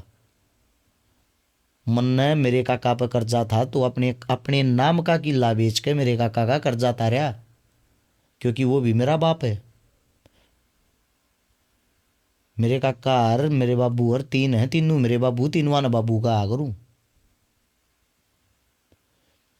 मेरा जो छोटा भाई है वो उम्र में मेरे से छोटा है। 500 गज का जब घर बनाया था, जब हमारा अच्छा टाइम था, जिस वक्त मेरे भाई को मैंने घर बना के अपने नाम का भी उस्त दे रखा कि वो छोटा है। 1 इंच 1 फुट तक मैं ज़मीन नहीं ले रहा, मेरे हकमक है। मेरे गांव में 50-60 हज़ार रुपये गज तो नॉर्मल ज़मीन का भाव है। भाई साहब सबसे पहले तो अगर मैं मतलब ही सवारती चंदेयाड़ा होता, अपने किले ना आप बेचता, गांव में नहीं रहना था तो अपने मकान ने आप बेचता और फिर उन करोड़ों रुपए से अपना कोई ना कोई रोजगार करता। बातें कोई भी बड़ी कर सकता है। पूरे हरियाणा में नजर मान लियो गिने चुने आदमी पाऊंगे जो अपना हक छोड़ दे। मैंने दादा लाई हक छोड़ रखा है। मेरे से सवाल जवाब जब करना, मेरे में कमियां जब निकालना, पहले अपने घर अपने परिवार को संभाल के दिखाओ इतने अच्छे से। सोशल मीडिया है, फेसबुक है, कितनी बातें कर लो उतने ही जवाब। कुछ आदमियों ने एक धंधा ढूंढ लिया, हर चिकारा नाम से आप वीडियो बनाओगे, आप फेमस हो जाओगे। उनकी नॉर्मली वीडियो नहीं चलती, हर चिकारा का नाम लेने से ही चलती हैं। अच्छे व्यू आते हैं, अच्छे लाइक आते हैं, अच्छे फॉलोवर आते हैं। 2 रुपये जब से इस फेसबुक ने देने शुरू किए ना, यूट्यूब ने देने शुरू किए, हर इंसान यूट्यूबर बन गया, हर इंसान फेसबुकिया बन गया, हर इंसान सेलिब्रिटी बन गया। हजारों आदमी ऐसे हैं जो मेरे को गालियाँ दे दे के नेता बन गए, अपनी कौम के कोई नूर बन गए। एक हमारी कौम ऐसी है जिस कौम से मैं आता हूँ, उस कौम के अंदर कबड्डी खेलने के ज़्यादा शौकीन, वो इंसान आज भी अपने बच्चे की लेग पुलिंग करते हैं। और दूसरी कौमें, कई कौमों के अंदर तो ऐसे ऐसे इंसान हैं, अगर उनका लड़का समाज को गालियाँ देता है ना भर भर के दिन रात, उसको भी योद्धा और छतरी मानते हैं। हमारे पूर्वजों ने, हमारे बुजुर्गों ने ये चीज़ें हमारे को सिखाई नहीं, बस फर्क इतना शिक्षा का। भैया आपने जो घर का प्रोग्राम किया था, ये इतने लोग बुलाए आपने, ये 50 से 60 हज़ार जो लोग आए थे, ये इसलिए बुलाए थे कि आप अपना शक्ति प्रदर्शन कर सको, ये दिखा सको प्रशासन को मैं कि एक आवाज़ पर किसी भी टाइम इतने लोग इकट्ठे कर सकता हूँ। काश वो दिन आए मैं शक्ति प्रदर्शन करूं, वो देखने लायक होगा। ये पारिवारिक प्रोग्राम था, 60,000 आदमियों के प्रोग्राम को मेरे लिए बड़ा मत समझो। ये पॉलिटिकल आदमी को चैलेंज कर रहे हो आप, पॉलिटिकल पार्टीज को, पॉलिटिकल लोगों को ये बात कह के? अगर इसको कोई चैलेंज समझे, चैलेंज समझ लो। मैं 15 दिन के अंदर जहाँ बोलोगे 1 लाख भाईचारे की भीड़ इकट्ठी कर सकता हूँ, आदमियों की नहीं। पॉलिटिकल जो आदमी होते हैं आजकल, उन्होंने नया ट्रेंड अपना लिया, 2-2 हज़ार रुपये में, 1-1 हज़ार रुपये में आदमी इकट्ठे करने का। अपने पास पैसों की भीड़ नहीं, प्यार की भीड़ है। मैं पॉलिटिक्स को लेके भी कुछ न कुछ सिखाना चाहता हूँ, लेकिन लोग उसको उल्टी दिशा में लेके जाते हैं। जैसे कि जब मैंने चुनाव लड़ा तो मैंने चुनाव के टाइम 1 रुपया भी चंदा नहीं लिया। जिस गांव के अंदर से मेरे को अगर किसी ने 11,000 रुपये दे दिए तो उस गांव में ही 11,000 रुपये मैंने अपने पास से मिला के उस गांव की पंचायत को दे दिए कि इस चौपाल के लिए कूलर वगैरह या कोई भी सुविधा कर लेना। मेरा जो कहना था, मेरा कहने का तात्पर्य ये था, लोगों को ये दिखाना था कि आप नेताओं को चंदा क्यों देते हो। 5 साल वो एंजॉय लेते हैं चंडीगढ़ में, दिल्ली में आप लोगों को बूझते तक नहीं, और चंदा भी आप देते हो। अच्छी बात है, हद की बात है। पहले भी आप लूटते हो और 5 साल भी आपको ही लूटते हैं। लेकिन आज का टाइम ऐसा हो गया, लोगों की सोच बताता हूँ। मेरे को बड़े बड़े लोगों ने, राजनीतिक लोग, उन्होंने एक बात बताई, है भी सत्य ये, कि आप चंदा लेना शुरू कर दो चुनाव में, सबका अधिकार है। जो बड़े बड़े मुख्यमंत्री तक चंदा लेते हैं, प्रधानमंत्री तक चंदा लेते हैं चुनाव के लिए। जब आप किसी से चंदा लोगे, जैसे कि आपसे मैंने चुनाव में, आपने मेरे को 11,000 रुपये की माला डाल दी, तो भैया जी आपके 11,000 रुपये जेब से निकले तो आप पर्सनली तौर पे इन्वॉल्व हो गए हो मेरे साथ। आप मेरे जितनी ताकत लगाओगे चुनाव में, ये चुनाव वालों का रूल है। मैं इस रूल को बदलना चाहता था। मैं, ऐसा नहीं होना चाहिए। चुनाव हम लड़ रहे हैं तो हम दूसरों की जेब से पैसा क्यों लगवाएं। 20 करोड़ रुपए चुनाव के अंदर चंदा मैंने वापस किया है, लोगों के सामने, कैमरों के सामने, मीडिया के सामने। 20 करोड़ रुपए? 20 करोड़ रुपए। मैं नाम नहीं लेना चाहता एक साथी का। एक मेरा साथी फॉर्चूनर गाड़ी भर के लेके आ रहा था, तेरे चुनाव के लिए पैसा है कि भी उल्टा नहीं देना, जितना बरतना बरत ले। ये इस प्रकार की बातें आप सोशल मीडिया पे वायरल होने के लिए, हवा बनाने के लिए नहीं कर रहे? वीडियो मिल जाएंगी चुनाव के टाइम की बहुत सारी, लाख लाख, 2-2 लाख, 5-5 लाख। मेरी ससुराल में ना मिले होंगे शायद, मैंने 11 या 21 लाख थे, और 1 कुंटल शायद घी मिल गया होगा। मैंने ये कहा था घी मेरा पहुँचा दियो, 1 कुंटल की तो ज़रूरत नहीं, 1 पीपा पहुँचा दियो, पैसे अपने वापस रख लो, मन चाहते नहीं। वीडियो मिल जाएंगे, ऑन रिकॉर्ड बातें हैं भाई जी। चुनाव लड़ा है और कोई ऐसी बात थोड़ी है हम पर्दे के पीछे कुछ भी भोग रहे हैं। अब बहुत सारे लोग ये कहते हैं कि बात तो ठीक है, मुद्दे तो ठीक उठाते हो, लेकिन समस्या कहाँ आवाज जाती है? बैठी है, शब्द बैठे हैं। मेरा मानना ये है, जो आवाज़ का कड़वा होगा दिल का साफ होगा। मीठे आदमी के अंदर शुगर होती है, मीठा आदमी मेरे को पसंद नहीं है। आपके विचार उसी को पसंद आएंगे जो आप जैसा होगा। अब मेरी आवाज़ ऐसी है, मैं लोगों को दिखा, मेरे को कोई जेब थोड़ी काटनी है किसी की, मैं मीठा बन जाऊँ। ये बात जो आपने बोली है, शिकायत बहुतों को है कि आप बोलते हो दबंगई के साथ। भाई साहब, मैं किसी गरीब आदमी को, रिक्शावाले को थोड़ी बोलता हूँ। आप कह के मैं बातें करता हूँ, इज्जत और सम्मान करता हूँ मैं सबका। मेरे से एक दिन भी बड़ा उसके भी मैं पैर छूता हूँ। मैंने आज तक अपने आप को बड़ा ही नहीं माना कहीं भी। तो आवाज़ का क्या लेना देना हो गया इसमें? इज्जत और सम्मान आना चाहिए आपको। आपने चुनाव की बातचीत की। चुनाव में आजकल सबसे बड़ा जो खर्चा है वो मीडिया का है, मीडिया मैनेजमेंट का। आपने भी खर्चे होंगे पत्रकारों पे पैसे? भाई साहब, ये बात ना करोगे अच्छा है। मेरे से वैसे ही दुनिया नाराज़ रहती है और नाराज़ हो जाएंगे। नहीं, जो आप तो सच बोलने वाला इंसान हो। कुछ साथी ऐसे हैं, कुछ साथी जो तेल भी अपनी जेब से लगा के आते थे, मेरी जेब से 1 रुपया नहीं लिया। कुछ साथी ऐसे हैं, घर से जब चलते थे, जब उनके अकाउंट में पैसे डाल देते थे, आज पैसे डालेंगे तो वो कल आते थे कि एडवांस बुकिंग हो गई है। सबका आप अपनी सोच, आप अपना तरीका है। आप तो चुनाव की बातें कर रहे हो, आजकल तो पत्रकार सूट बेच रहे हैं हरियाणा में। भाई साहब, क्यों किसी का रोज़गार बंद करवा रहे हो? सूट सूट नहीं, क्या पता क्या क्या बेच रहे हैं। जिन्होंने अपने घर में वे चीज़ें इस्तेमाल नहीं करी वे भी बेच रहे हैं। उन बेचारों का उन चीज़ों से रोज़गार चलता है, काम कुछ रहा नहीं। आज के टाइम आपको एक मतलब पत्रकार लग रहा है, मैं कह रहा हूँ यहाँ देश को ही बेचा जा रहा है, हर चीज़ बिकाऊ है। आपको नहीं लगता पत्रकारिता का स्तर एक इस लेवल पे चला गया है कि आप हरियाणा में पत्रकारिता नहीं है, पत्रकारिता की बात ना करोगे अच्छा है, वरना सारे पत्रकार साथी और रूस जाएंगे। यूट्यूबर हैं, हालांकि मेरे से बड़ा स्नेह करते हैं, बड़ा प्यार करते हैं, और इतना ही मेरा विरोध भी करते हैं। मेरे साथ 50-50 का आंकड़ा रखते हैं। ये सवाल के बाद शायद हो सकता है मेरे साथ भी विरोध होने लग जाए सभी लोगों का इस प्रकार। शायद आपके साथ नहीं होगा, उसका रीज़न है ना, आप उन लोगों को एक पढ़े लिखे सुलझे हुए इंसान लगते हो, खाली इंसान। यानी कि ना तो आप उन लोगों को ये लगते हो कि ये कहीं से चुनाव लड़ सकता है, दावेदार हो सकता है, या आपका विपक्षी हो सकता है, या ये कोई बड़ा चेहरा बन सकता है। जिस दिन आप बड़ा चेहरा बनते चले जाओगे ना, वैसे तो आप बड़ा चेहरा हो, मैं खुद कहता हूँ मेरे फेवरेट हो आप, लेकिन जिस दिन आप बड़ा चेहरा बन जाओगे उस दिन दुश्मन ऑटोमेटिकली पैदा हो जाएंगे। किसी भी चीज़ को मुद्दा बना दिया जाएगा। एक मैं वीडियो बना रहा था, वीडियो बनाते टाइम पीछे छोटा सा पिल्ला आ गया, और तो मैं उस पिल्ले को ऐसे पीछे कर रहा था, कभी इसके ऊपर पैर ना रखा था, और तो गलती से अब वीडियो में बोलने लग रहे उस पिल्ले पर पैर रखा गया, और उस पिल्ले ने एकदम आवाज़ निकाल ली प्या। उसके नीचे 1000 कमेंट ये आ रही है, देख लो समाज सेवी कुत्ता का लात मारे। हद की बात हो रही, छोटी चीज़ को कहीं से भी उठा लेंगे, कुछ भी बना देंगे। ये तो सोशल मीडिया का वो है, प्रभाव है। आपको नहीं लगता कि जब अच्छी चीज़ें फैल रही हैं तो कुछ ना कुछ बुरा भी निकल के आएगा ही? अरे मेरे भाई, अच्छी चीज़ें फैल कहाँ रही हैं, 5% भी नहीं रह रही। आपके कितने फॉलोवर हैं, मेरे कितने फॉलोवर हैं? भाई साहब मैं कहता हूँ साड़ी बांधो और सुंदर ही 4 ठुमके लगाओ, मिलियनों में फॉलोवर, मजे ही मजे। जुबान से जय रुक लो, गंदगी बोलो, जो मर्जी जय, जितनी गंदी गालियाँ बोलो, देखना आप मिलियनों में फॉलोवर, मजे ही मजे। शर्म तो वहाँ भाग जाती उन लोगों को सेलिब्रिटी बोल के मंदिरों के अंदर उनको चीफ गेस्ट बुला लेते हैं। गजब हो गया यार। आपने कभी एक बात सोची है, हमको ये बोलते हैं कि हम सनातन धर्म या हिंदू धर्म के दुश्मन हैं, हम तो सोफे पे भगवे हुए बैठे हैं, भगवे सोफे पे बैठे हैं।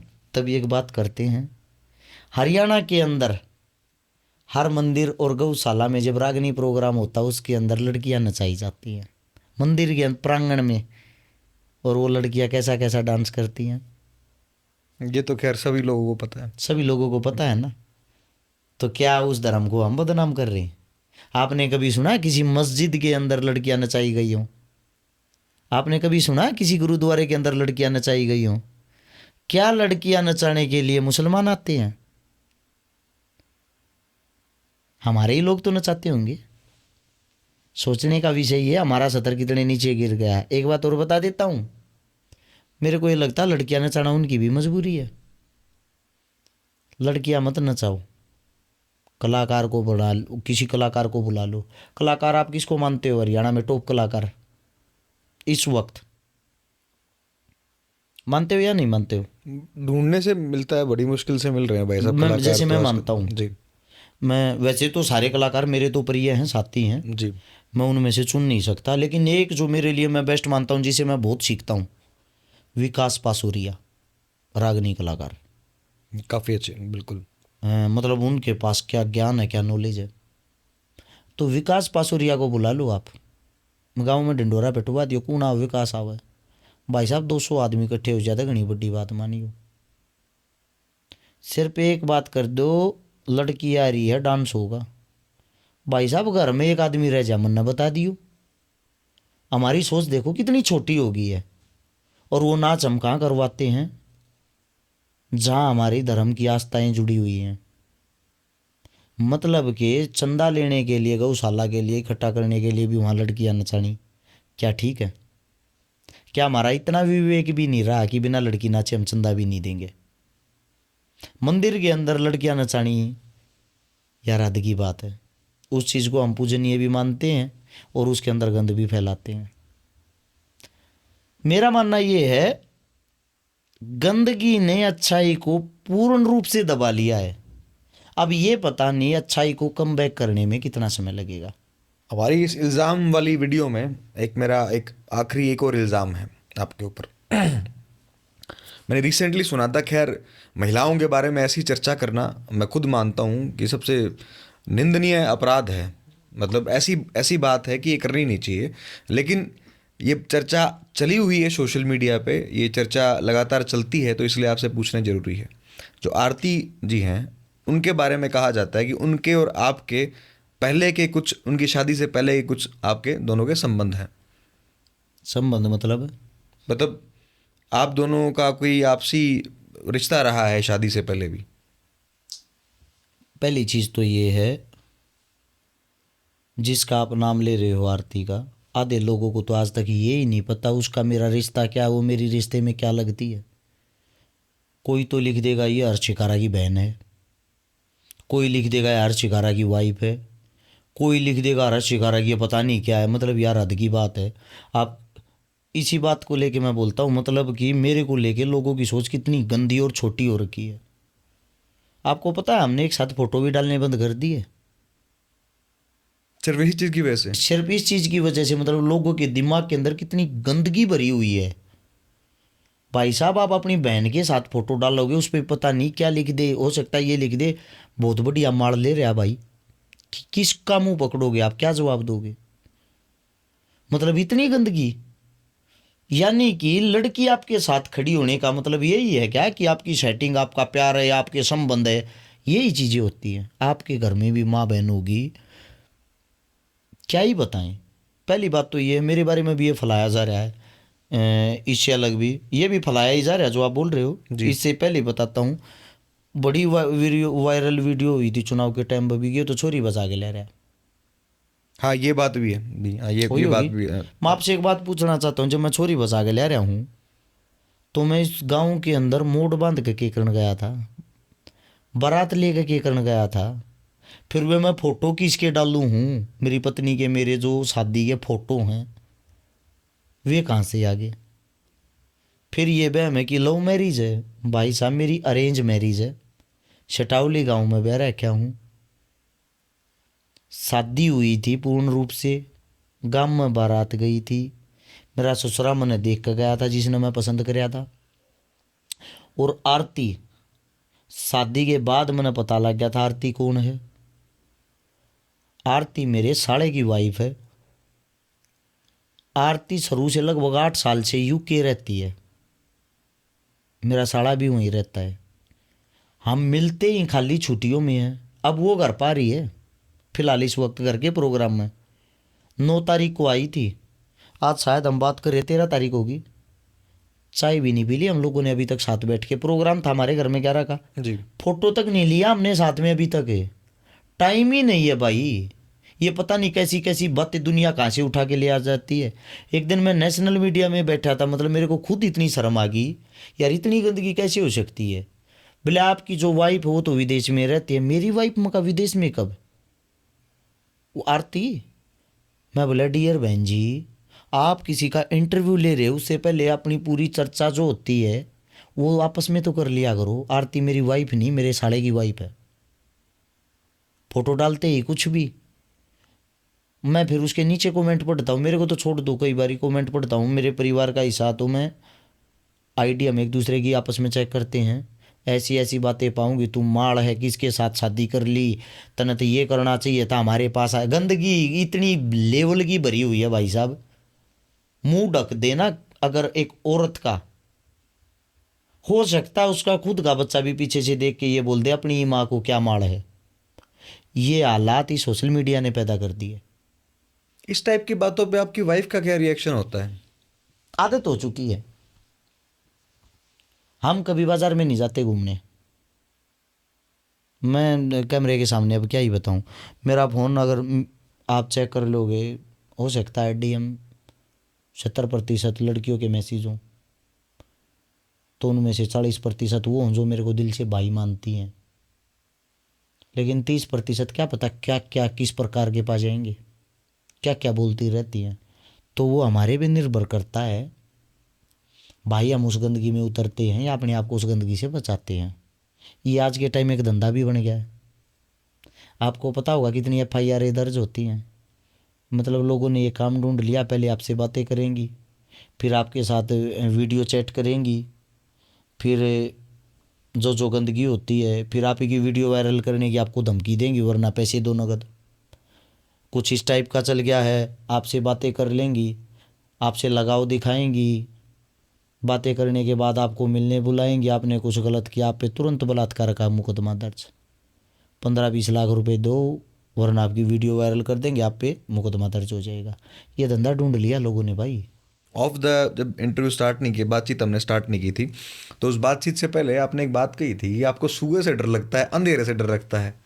ये कौन सा ऐसा अलग जो है लोगों ने जाना नहीं आज तक हर्ष शिकारा को, ये कौन सा हर्ष शिकारा है जो सुबह से डरता है, अंधेरे से डरता है? देखो, हर इंसान के अंदर कोई ना कोई खास बात होती है, कोई ना कोई बुरी बात होती है, कोई ना कोई अच्छी बात होती है।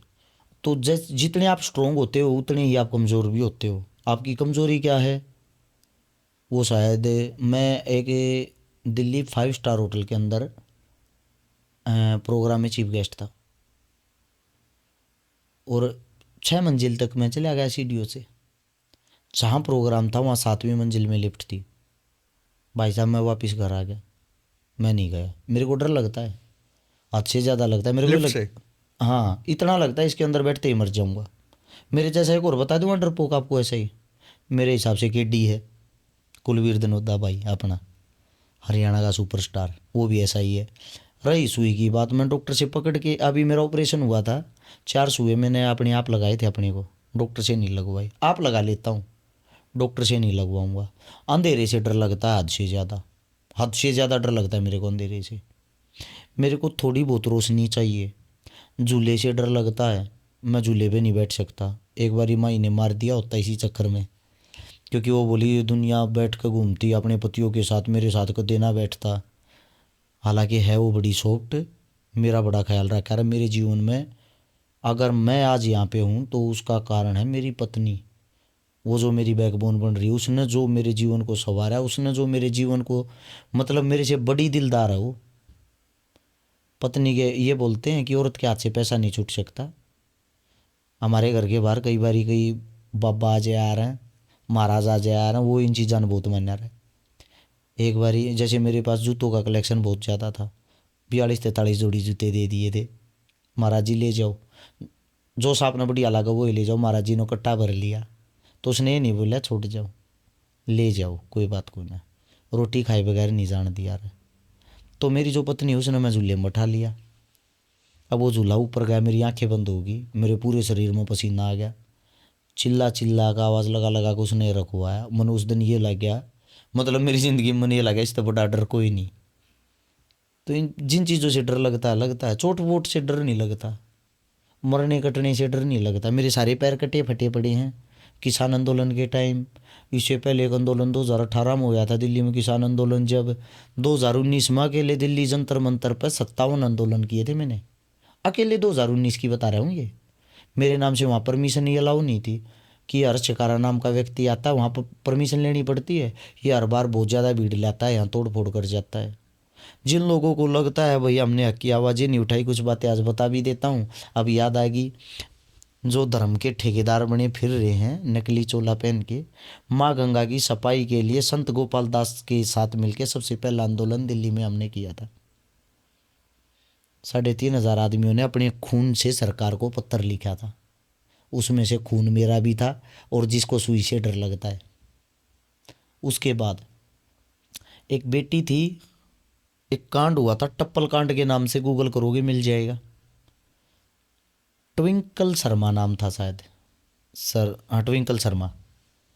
उस बेटी का 2.5 साल की बेटी का बलात्कार, या मतलब बलात्कार हुआ था। बलात्कार की पुष्टि हुई थी तो पता नहीं, लेकिन उसका मर्डर इस प्रकार का था, वो तूड़े में दबा दी थी मार के। वो जिस घर के अंदर दबाई थी उसको निकाल के लाने वाले हम थे, मौके पर मैं वहीं था। और उसके बाद खबर आई थी कि पुलिस ने 1 हफ्ते बाद लाश मिली। हम मात्र 50 जने थे, दूसरे की जगह पे वहीं चले गए। तो उस वक्त हमने 7 आंदोलन किए थे दिल्ली जंतर मंतर पे। जब 7 आंदोलन किए तो उस टाइम पोक्सो जो एक्ट है वो शायद लागू तो 2012 या 13 में हो लिया था, बना दिया गया था, लेकिन 2019 में उसमें बहुत सारे काट छाँट की गई थी। और वे 7 आंदोलन हमने किया था, जिसके बाद वो लागू किया गया। 14 साल से कम उम्र की बच्चियों के साथ दरिंदगी होने पर फांसी या मौत की सज़ा, उसको पास करवाने वाले में आपके भाई का भी योगदान है। किसान आंदोलन हुआ, जब हम सिंघू बॉर्डर की तरफ से आए, बैरिगेटरों को तोड़ने में सबसे पहले और सबसे आगे आपका भाई था। हालांकि 750 किसानों की शहादतें गई, उनके सामने हमारा योगदान तो तिनका भर भी नहीं है। लेकिन पूरा पैर मेरा फटा हुआ है, ये जो पैर यहाँ से लेकर यहाँ तक हड्डी निकली हुई थी, और मैं वहीं स्पीच दे रहा था। ये फैसला भी मेरा था कि दिल्ली को चारों तरफ से घेरेंगे, अंदर नहीं जाएंगे। बैरिगेट्स पे खड़ा होकर मैं वो स्पीच दे रहा था, जिसके बाद ये फैसला लिया गया था कि भाई यहीं बैठांगे, वरना पब्लिक उस टाइम पे उग्र हो गई थी। बहुत सारे ऐसे काम हैं। 1400+ लड़कियों की शादियाँ करवा दी, और अच्छे कारण ने चंदा मांगा हो, ढोंग करे हो, कुछ भी करे हो। उन बेटियों के जिनके घर बस रहे, उनके घर जाके पूछो ना। ये हाथ में एक क्यों पहनते हो ये मैं बताता हूँ, जिनके घर में पीने के लिए पानी का मटका तक नहीं था, उन लोगों ने मेरे को एक आखिरी उम्मीद समझा और हमने उनकी मदद की। आपको क्या पता है, उससे पहले सोशल मीडिया के माध्यम से कोई किसी लड़की की शादी नहीं करवाता था। एक बाप, गरीब बाप, जब ये पता लगता तेरी बेटी की शादी आ गई, उसने कर्जा नहीं मिल रहा था दलित परिवार ने, क्योंकि दलित के पास ना ज़मीन थी, ना घर था गिरवी रखने को, ना और कुछ था। तो क्या होता था उस टाइम पे, फांसी खा लेते थे, दवाई पी लेते थे, जहर खा लेते थे माँ बाप, शर्म के मारे मर जाते थे। बेटी की शादी कैसे कराएंगे, मर गए तो कोई ना कोई आप ब्याह देगा। ये हालात थे उस टाइम पर। हम लोगों का सारा बने, मरने की आप लोगों को क्या ज़रूरत है, हम बैठे हैं। हम एक नया ट्रेंड लेके आए, सोशल मीडिया के माध्यम से हमने मदद करनी शुरू की। स्टार्टिंग में कुछ लोगों ने गालियाँ दी, अपमान है, चंदा छुप के देना चाहिए। अरे भाई साहब, वो सरेआम दिया, तभी तो ये ट्रेंड बना। जब आप बुरी चीज़ों को दिखा सकते हो तो अच्छी चीज़ों को दिखाने में क्या बुराई है। जब वो ट्रेंड बना, तो ट्रेंड बनने के बाद एक चीज़ होगी, हर गांव के अंदर एक संगठन बन गया, हर शहर के अंदर एक टीम बन गई, सब मदद करने लग गए, सब मदद करने लग गए, सब लड़कियां की शादी करवाने लगे। गांव में कोई भी छोटी मोटी समस्या, उसमें शामिल होने लगे। 1.5 साल से हर्ष शिकारा ने जब वो बंद किया कि भाई हर्ष शिकारा तो चंदा खारिज से तो घर चल रहा है, मेरा लक्ष्य ये था जब तक घर की चढ़ाई चल रहेगी आप चंदा लेंगे ही नहीं, देखांगे जबकि हमारी चढ़ाई पूरी ना हो या हमारा जीवन पूरा ना हो। और तो जब 1.5 साल हमने वो नहीं लिया, ईब जाकर आप देखोगे 80%, 90% वे समाज सेवी बेटी में ख़त्म हो चुकी हैं। एक मेरा भाई है, संदीप नाम है, संदीप लांबा, दौलतपुर, मेरी टीम का भाई है, हिसार के पास गांव है। जैसे मैं उस साइड नहीं जाता, उसको मदद बता देता, तू कर दिया कर भाई। उसका पिता गुजर गया पीछे ही, हाथ जोड़ कर मैंने बोला अब तू ये पे घर की जिम्मेदारी करने संभाल ले, मदद नहीं करेगा। 35 लाख रुपए कर्जा कर रहा है, लोग आप रुपये लेता, लोग रुपये देते 20,000। कम से कम एक बेटी की शादी में खर्च लाख रुपये आ जाता था गरीबी में। 50 आदमियों का खाना भी बनवाना, छोटी मोटी उसकी ज़रूरत की चीज़ें भी देनी, इच्छा अनुसार जो चीज़ें होती हैं। और तो उन चीज़ों में लगभग 1 लाख रुपये खर्चा आ जाया था। 35 लाख रुपये वो लड़का कर्जा कर रहा है, क्या उसको कोई पूछने वाला? जब तेनू कहते चंदिया तो घर भर रहे होंगे। ये आपके सामने बैठा हर्ष शिकारा, क्या पता कितने करोड़ रुपए दवाइयों से उन भाइयों ने कमाए, और उनके सारे पैसे मन ने इन चीज़ों में लगा रखे हैं। जब मेरी गोज की हिम्मत नहीं रही, औकात नहीं रही, जब अपने घर बैठ गए। आपको एक बात बता देता हूँ, कभी आप अपने आप को ये सोचते हो आप सेलिब्रिटी हो या आपको कहीं किसी प्रोग्राम में शामिल होने से इज्जत मिलती है? इज्जत पैसे क्यों मिलती है भाई जी? आप किसी कबड्डी, कुश्ती, कोई गेम करवा रखा हो, उसमें ना सबसे बड़ा पोस्टर पता है किसका लगेगा? जिसने सबसे बड़ा इनाम दे रखा हो, चंदा दे रखा हो। बिल्कुल। अब वो चंदा कहाँ से आता, चोरी से आता, जारी से आता, कोई नहीं पूछता। और उस इंसान की वैल्यू क्या है, उसको भी कोई नहीं पूछता। ठीक है, तो भाई साहब अहमियत इंसान की नहीं, पैसे की है। और उस टाइम पे भी हम स्ट्रगल कर रहे हैं। हर शिकारा आज भी शून्य पे बैठा है, 0 पे। मैं लोगों के एक एक फ़ोन पे 10-10 काम करवा देता हूँ। हर काम सिफारिश से और रिश्वत से होता है। उस रिश्वत को भी नहीं देने देता, फ्री में काम करवा देता हूँ। सिर पे की ये इज्जत कमाई से अलग कुछ भी नहीं। भाई साहब एक बात बता, सोशल मीडिया वाले यार, एक कोई जैगवार ले आता, कोई रेंज रोवर ले आता, कोई डिफेंडर ले आता, यहाँ एक किस्ता की गाड़ी ले रहे हैं, उस पर भी सवाल जवाब नहीं हो जा, स्कॉर्पियो में घूमने लग रहा है, 7 साल का लोन है, वे किस्त कैसे कट्टा रहा महीने, हमारा घर ले रहा हमने भी रहा है, हम इतनी स्ट्रगल आज भी कर रहे भाई साहब, इतना रुपया जोड़ रहे होते, उच्चतम दर्जे की तरक्की करते, अब ये सोचा मकान में इतना पैसा लगा दिया, ये कर दिया, कुछ भी नहीं लग रहा ऐसा, सिर्फ बनाने का जो तरीका है वो अलग है, उस बनाने के तरीके के कारण आपको रीच लग रहा है। अब क्या सवाल रह गया आपका, वो बता सकते हो? अब मेरा आखिरी सवाल आपसे ये है भाई कि अगला चुनाव आप लड़ेंगे? जिंदा रहा तो 100%। ऐसे ही निर्दलीय लड़ेंगे या किसी पार्टी से लड़ेंगे? सीधी सी बात एक है, चुनाव लड़ूंगा, 100% लड़ूंगा। अब कैसे लड़ूंगा क्या नहीं वो वक्त बताएगा, क्योंकि राजनीति एक ऐसी चीज़ है पल पल में बदलती रहती है, हालात आपके सामने क्या होंगे वो समय बताएगा। बीजेपी के विरुद्ध आपके विचार नज़र आते हैं तो आपके पास और भी ऑप्शन है पार्टियों के, कांग्रेस का, आईएनएलडी का, जेजेपी का, आम आदमी पार्टी का? मेरे विचार किसी के विरुद्ध नहीं है, मेरे विचार हैं सिर्फ उनकी जो ये स्कीमें लेके आते हैं, या जिस तरीके से वो देश चला रहे हैं, या जिस तरीके से वो रूल रेगुलेशन लेके आते हैं, अगर उनके अंदर कोई कमियां खामियां हैं तो हम उनको उठाते हैं, ये बोलते हैं ये गलत बात है, ये गलत चीज़ है। मुद्दे जो हैं उन मुद्दों का विरोध करते हैं, हम किसी पार्टी या नेता का नहीं। मेरे हिसाब से लगभग जो मैंने इल्ज़ाम मेरे पास थे, जो सवाल थे, वो लगभग मैं पूरे कर चुका हूँ। तो बहुत बहुत आपका शुक्रिया हमसे बातचीत करने के लिए हर्ष भाई। भाई जी पहली बार किसी से इतनी लंबी बात की है, पहली बार किसी से बात करके मज़ा आया है, और हो सकता है जीवन में आगे भी मैं इतनी लंबी बात ना कर सकूं। अगर लंबी बात कर सकता हूं तो आप जैसे किसी पढ़े लिखे साथी के साथ मैं बात करना चाहूँगा इतिहास पे, हिस्ट्री पे। बहुत बहुत शुक्रिया जी भाई साहब आपका, हमसे बात करने के लिए। आपका भी धन्यवाद भाई जी।